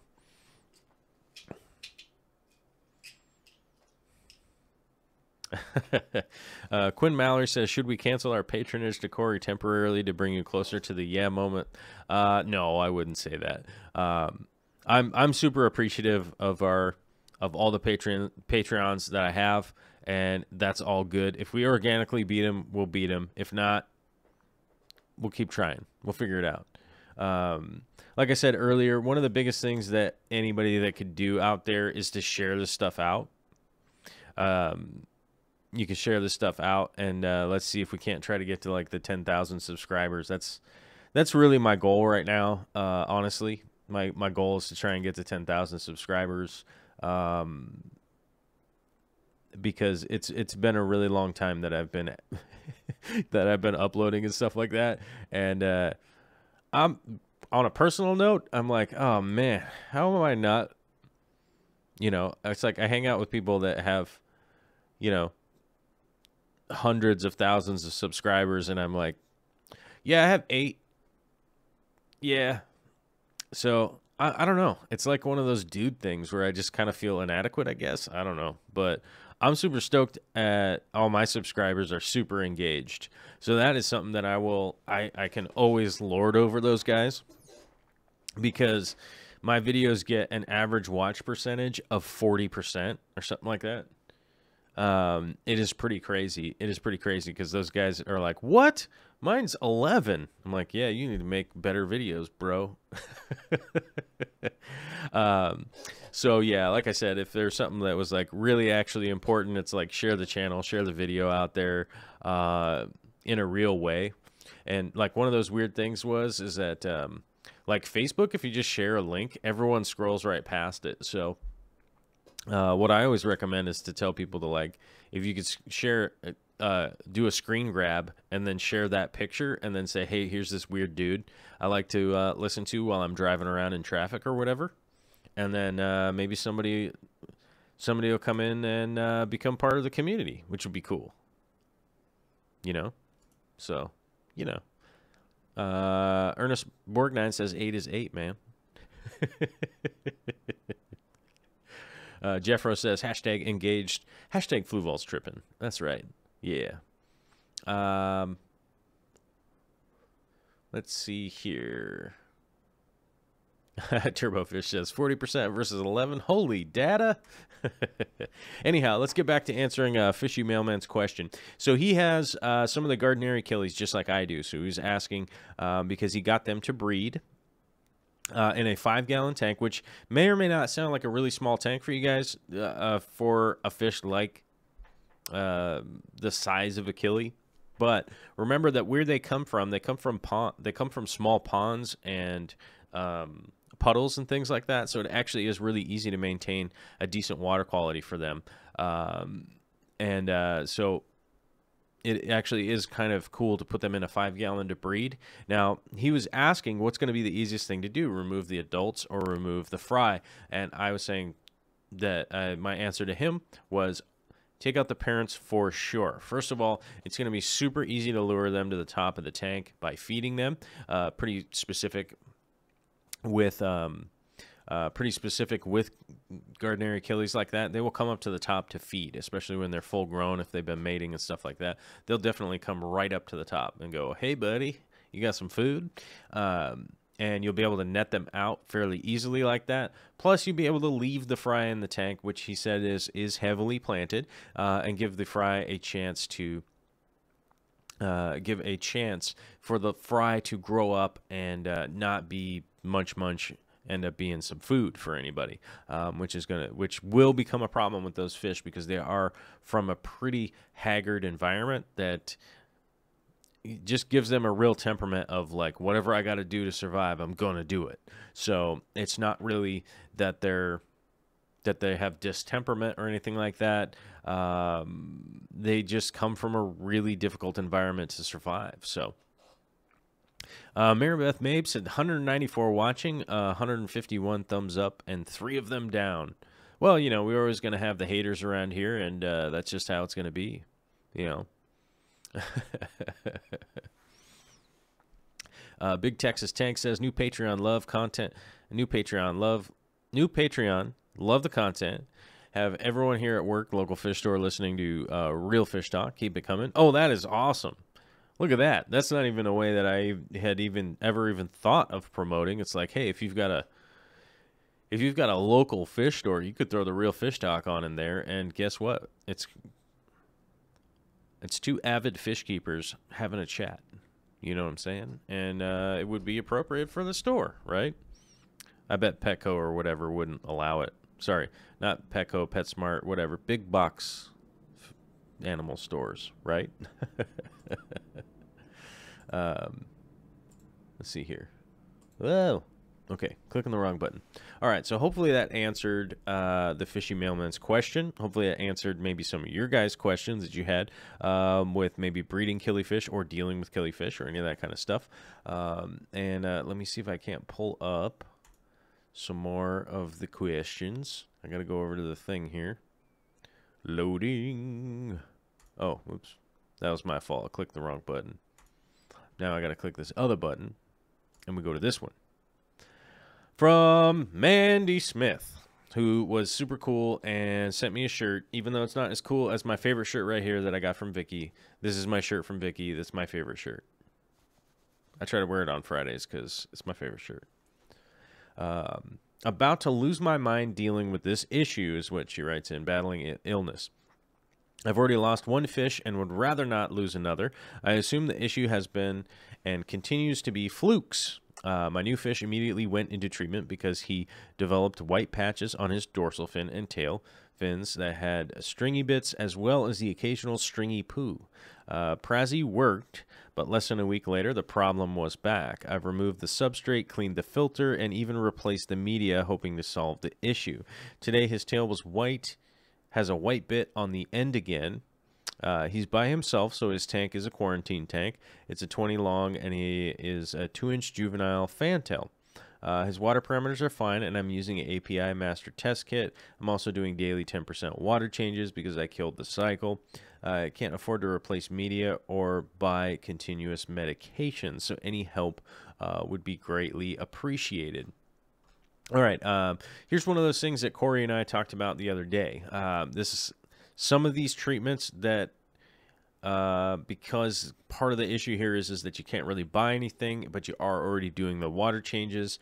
You are going to have to keep doing those water changes. It's a possibility that, depending on what medications that you have on hand, I would go with the ICX,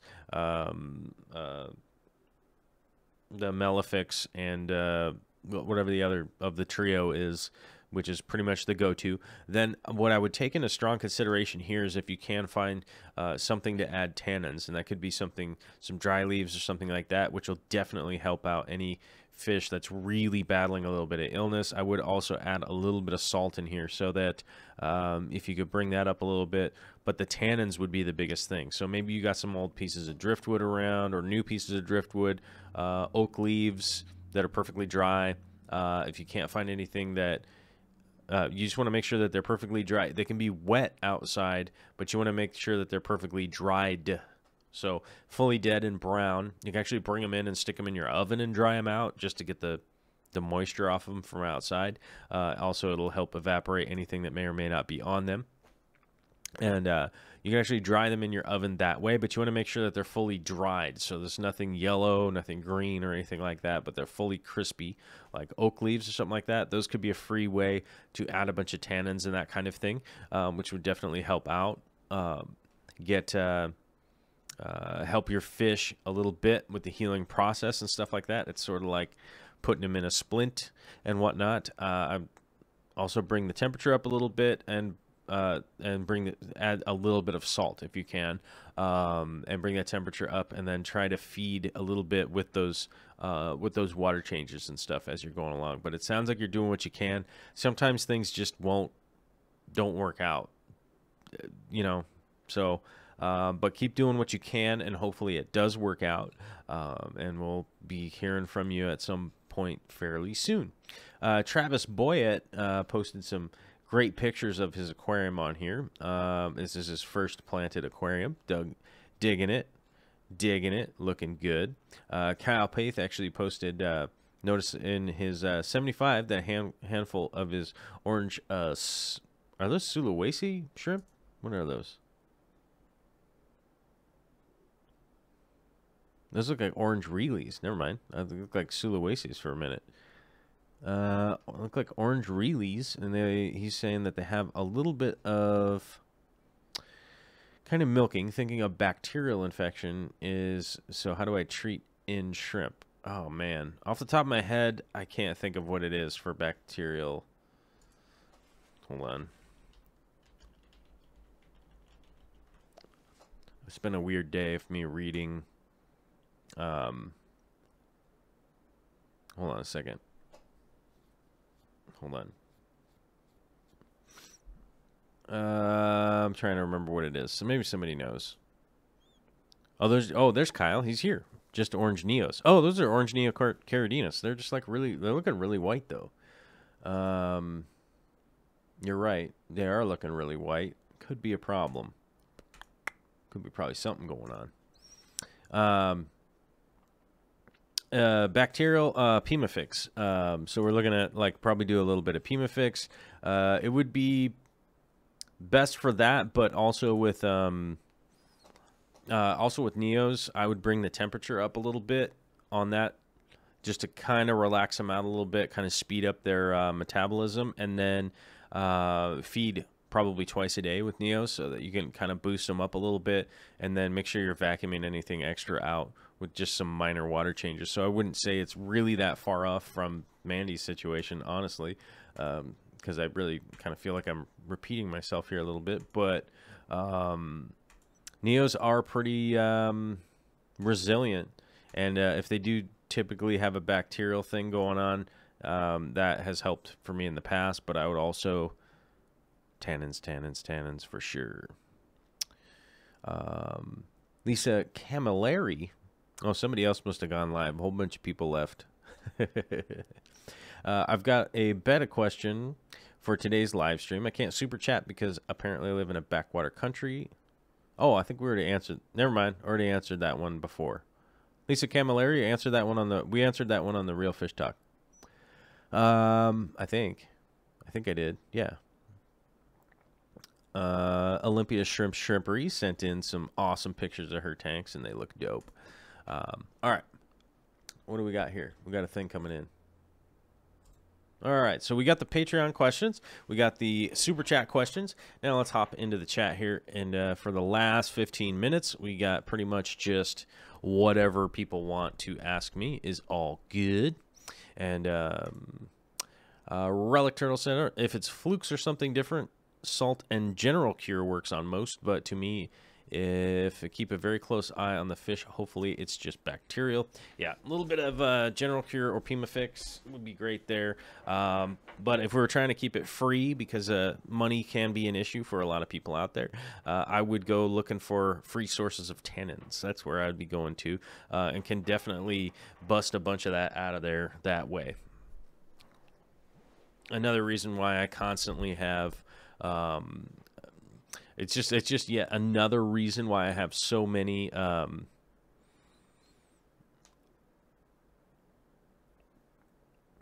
catappa leaves and all that kind of stuff, and old pieces of driftwood and things in my sump. So I almost always have that stuff, and that's the thing.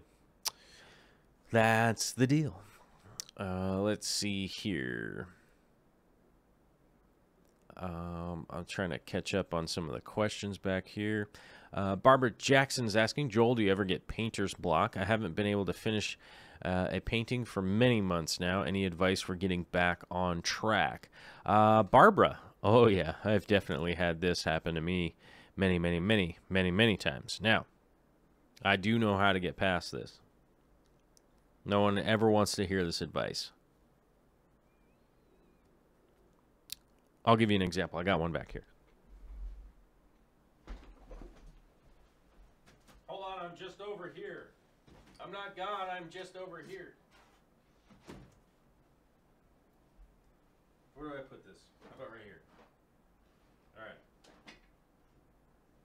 I'm going to set that right there. I'm going to set that right there so you guys can take a look at it in the background. There we go.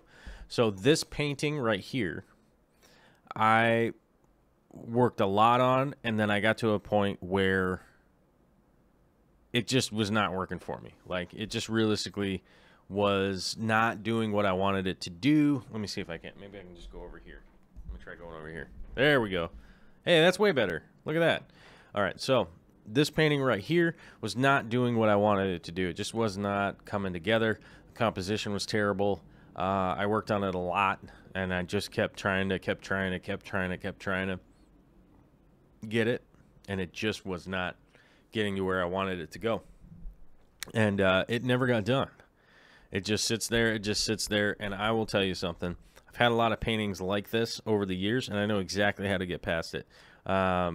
Sometimes you have to throw in the towel.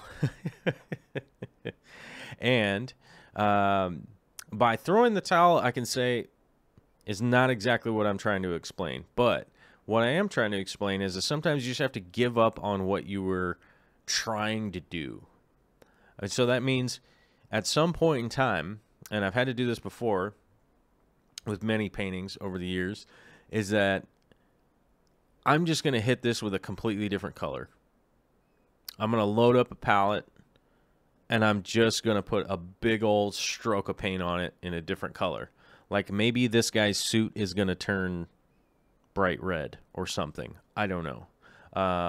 But that is exactly my recommendation of getting past that where you're stuck.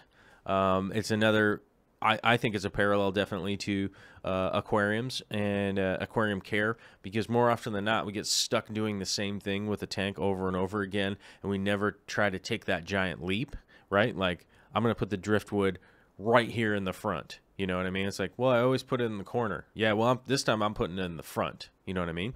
So that that definitely would be my advice on to be able to get past the when you get stuck on a piece of art, if you get stuck on an aquarium, if it doesn't look right, it's time to rescape it or any of that kind of stuff. It's just time to take a big stroke.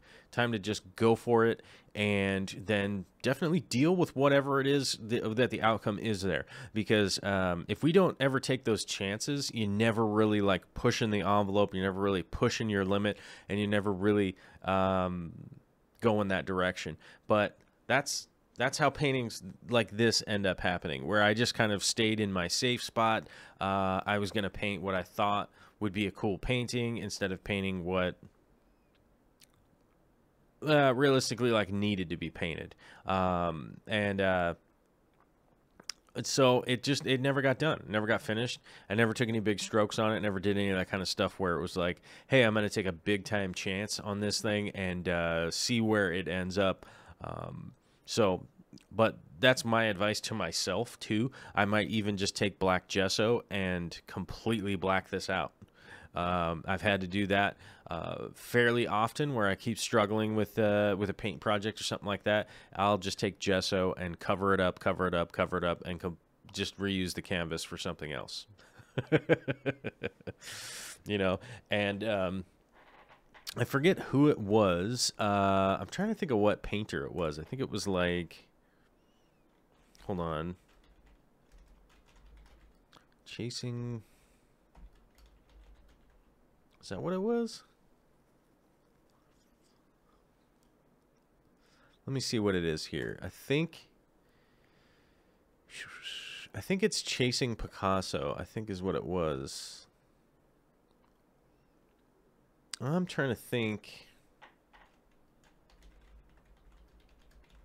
Hold on a second. 20th century. I'm trying to think of painters of the 20th century. It's not a super long list, so let's look through this real quick. Oh, really? That's all you gave me? What's wrong with the internet? Sometimes, I tell you.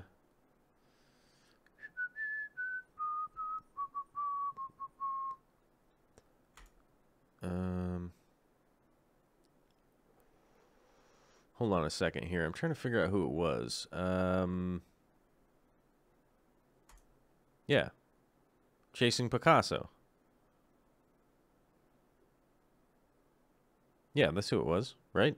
Rose period, Cubism, Crystal period. Yeah, so it was actually, I think it's called Chasing Picasso. I don't know. It's like this kind of, the guy that met, he met Pablo Picasso and then followed him around to write all these journals of all the stuff that he did. And so it's Pablo Picasso, and one of the things that he was talking about was during the time of his like cubism work is that he was just painting that over and over and over and over and over and over and over again. So if you find some of his old canvases, well, I mean, not like we're not going to go find them, but you can find some of the discovery that they did on those where they did some x-rays on them to find out what paintings were behind the paintings and just find out how many there were. And I think one of his paintings has 12 paintings behind it, right? So it just gives you an idea that that he would just not stop. He would just not stop painting over things if it wasn't right. And so sometimes I just have to chalk up things and just go, hey, it was practice, and it just wasn't the right thing.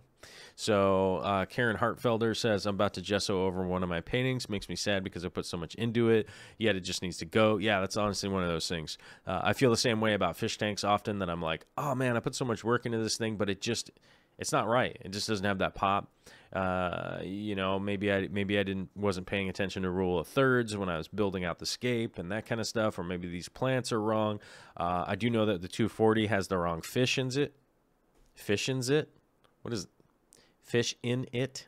So I'm going to have to be making a change with the fish that are going in there, but they're going into the 60 cube. So they're going to be pretty happy in there. It's going to be a fun scape to do.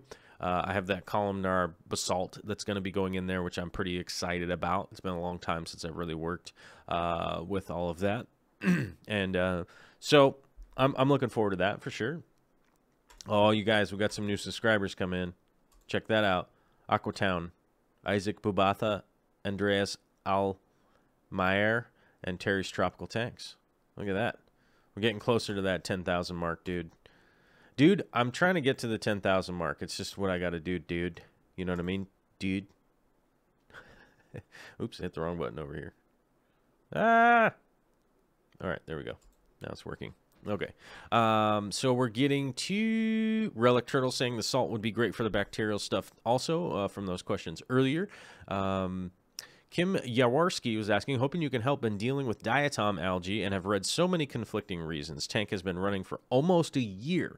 I'm having to clean 4 tanks of plants by hand. Any ideas on what might help? My first question would be, if you have diatoms this far in, you have silicates somewhere. You have silicates coming from something. And so that is going to be the most likely culprit. My guess would be that you are making really, really large water changes. That is normally when I see diatoms coming from people in an established tank that's like a year old. Oftentimes it's coming from giant water changes, which can really throw the balance off and add a bunch of silicates back into your aquarium depending on your source water.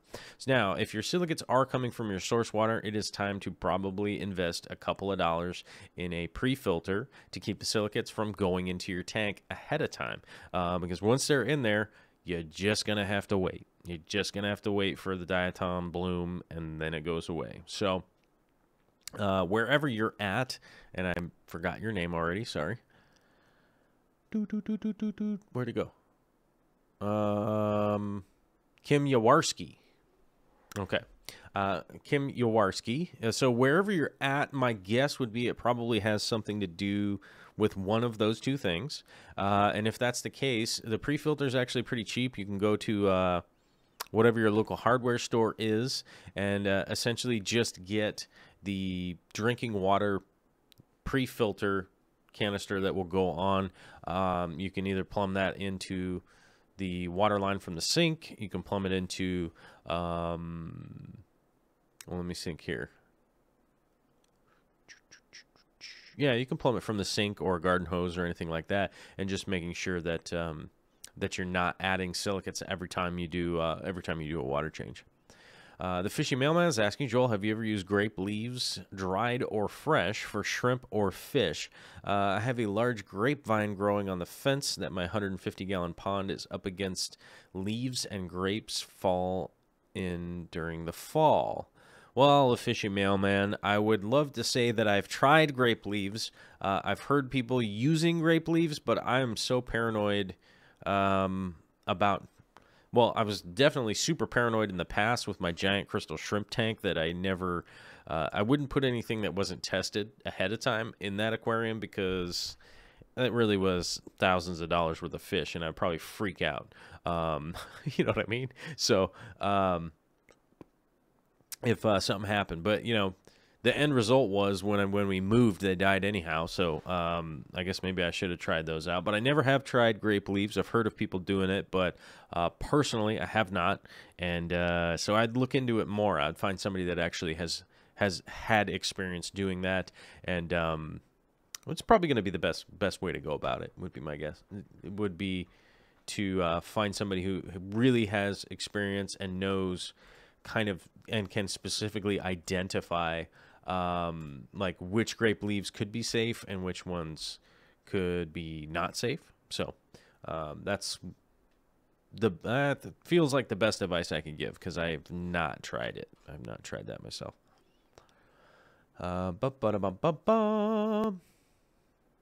Let's see. Zombie Drummer says, Beta will only eat frozen foods. How do I transition into some dry foods? I would try something like bug bites or possibly Repashy. Repashy foods actually are great transitional food from live or frozen to get to kind of bridge that gap, either Repashy or something like the bug bites. Those would probably be the best transitional stuff, or try to find something freeze-dried. So if you could find like freeze-dried microworms or whatever, you might be able to switch over to freeze-dried, and that might bridge that gap. Karen Hartfelder is asking, do you combine the meds or do you use them in succession? Combine if you're completely unsure of what's going on, and move them to a quarantine tank so that you can treat for everything.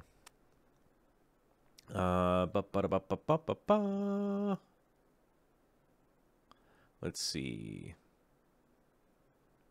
I would use the salt and general cure. I'm trying to scroll through the chat here, see if I can find anything that I missed that I can answer.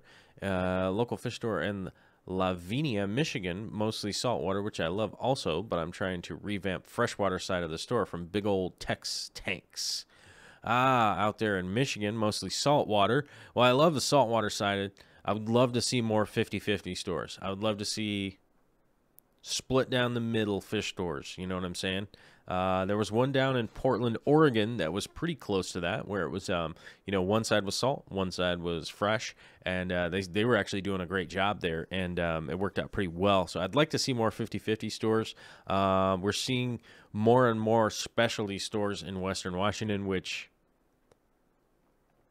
it's not necessarily a bad thing, but I don't like having to drive all the time. I would like to be able to find a local store that's doing both really well, I guess.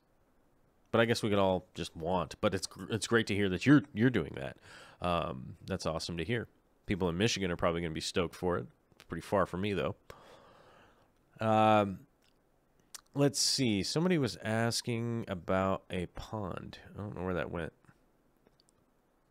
Where did it go? I don't know. I'll try to get back down here to the bottom, see what's going on. Steve Shrimpery.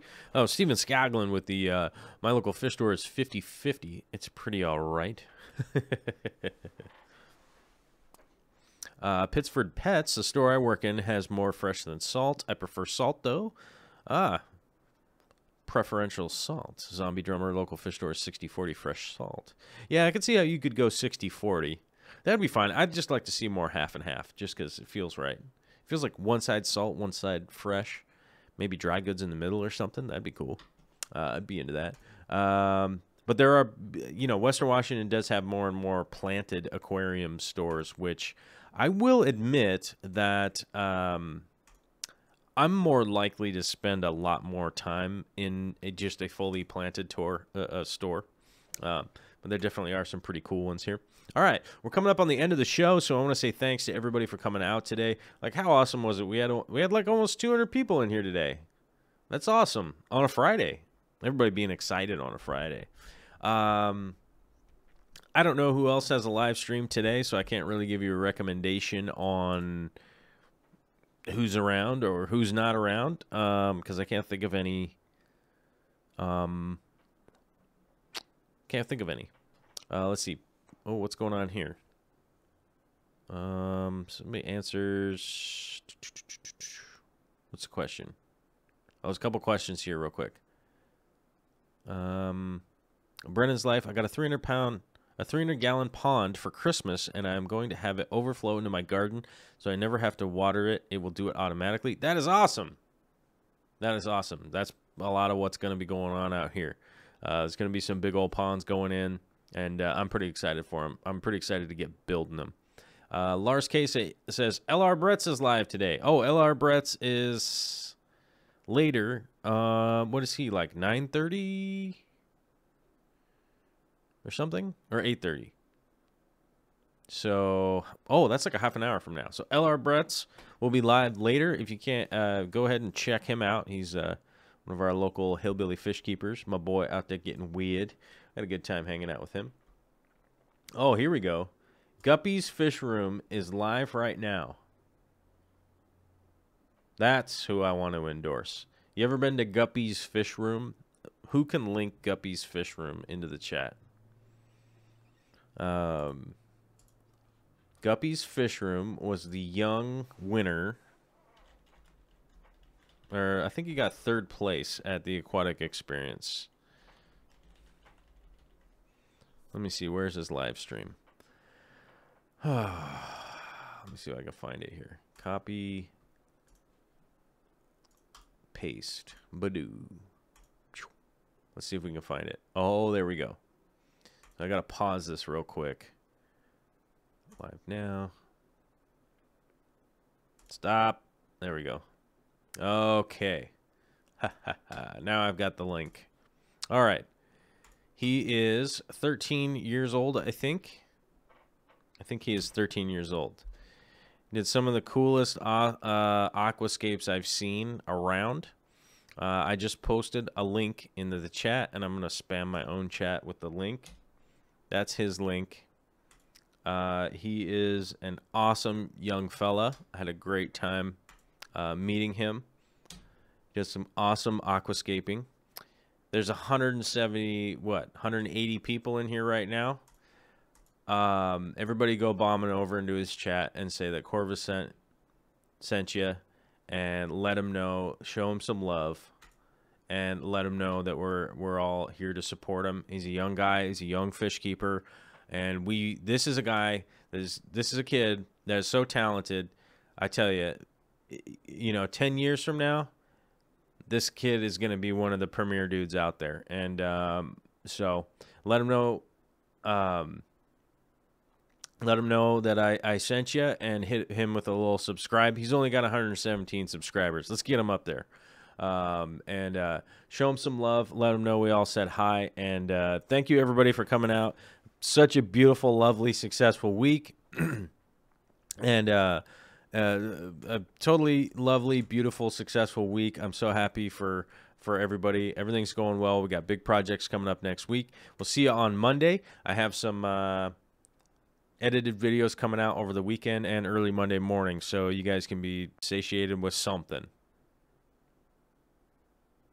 Pittsford Pet was asking, it's probably a common question, but is Corey's Fish Room going to have salt? No.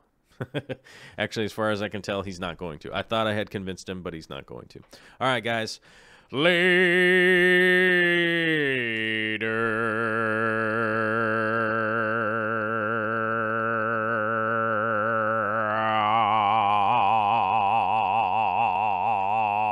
Is there a button around here somewhere?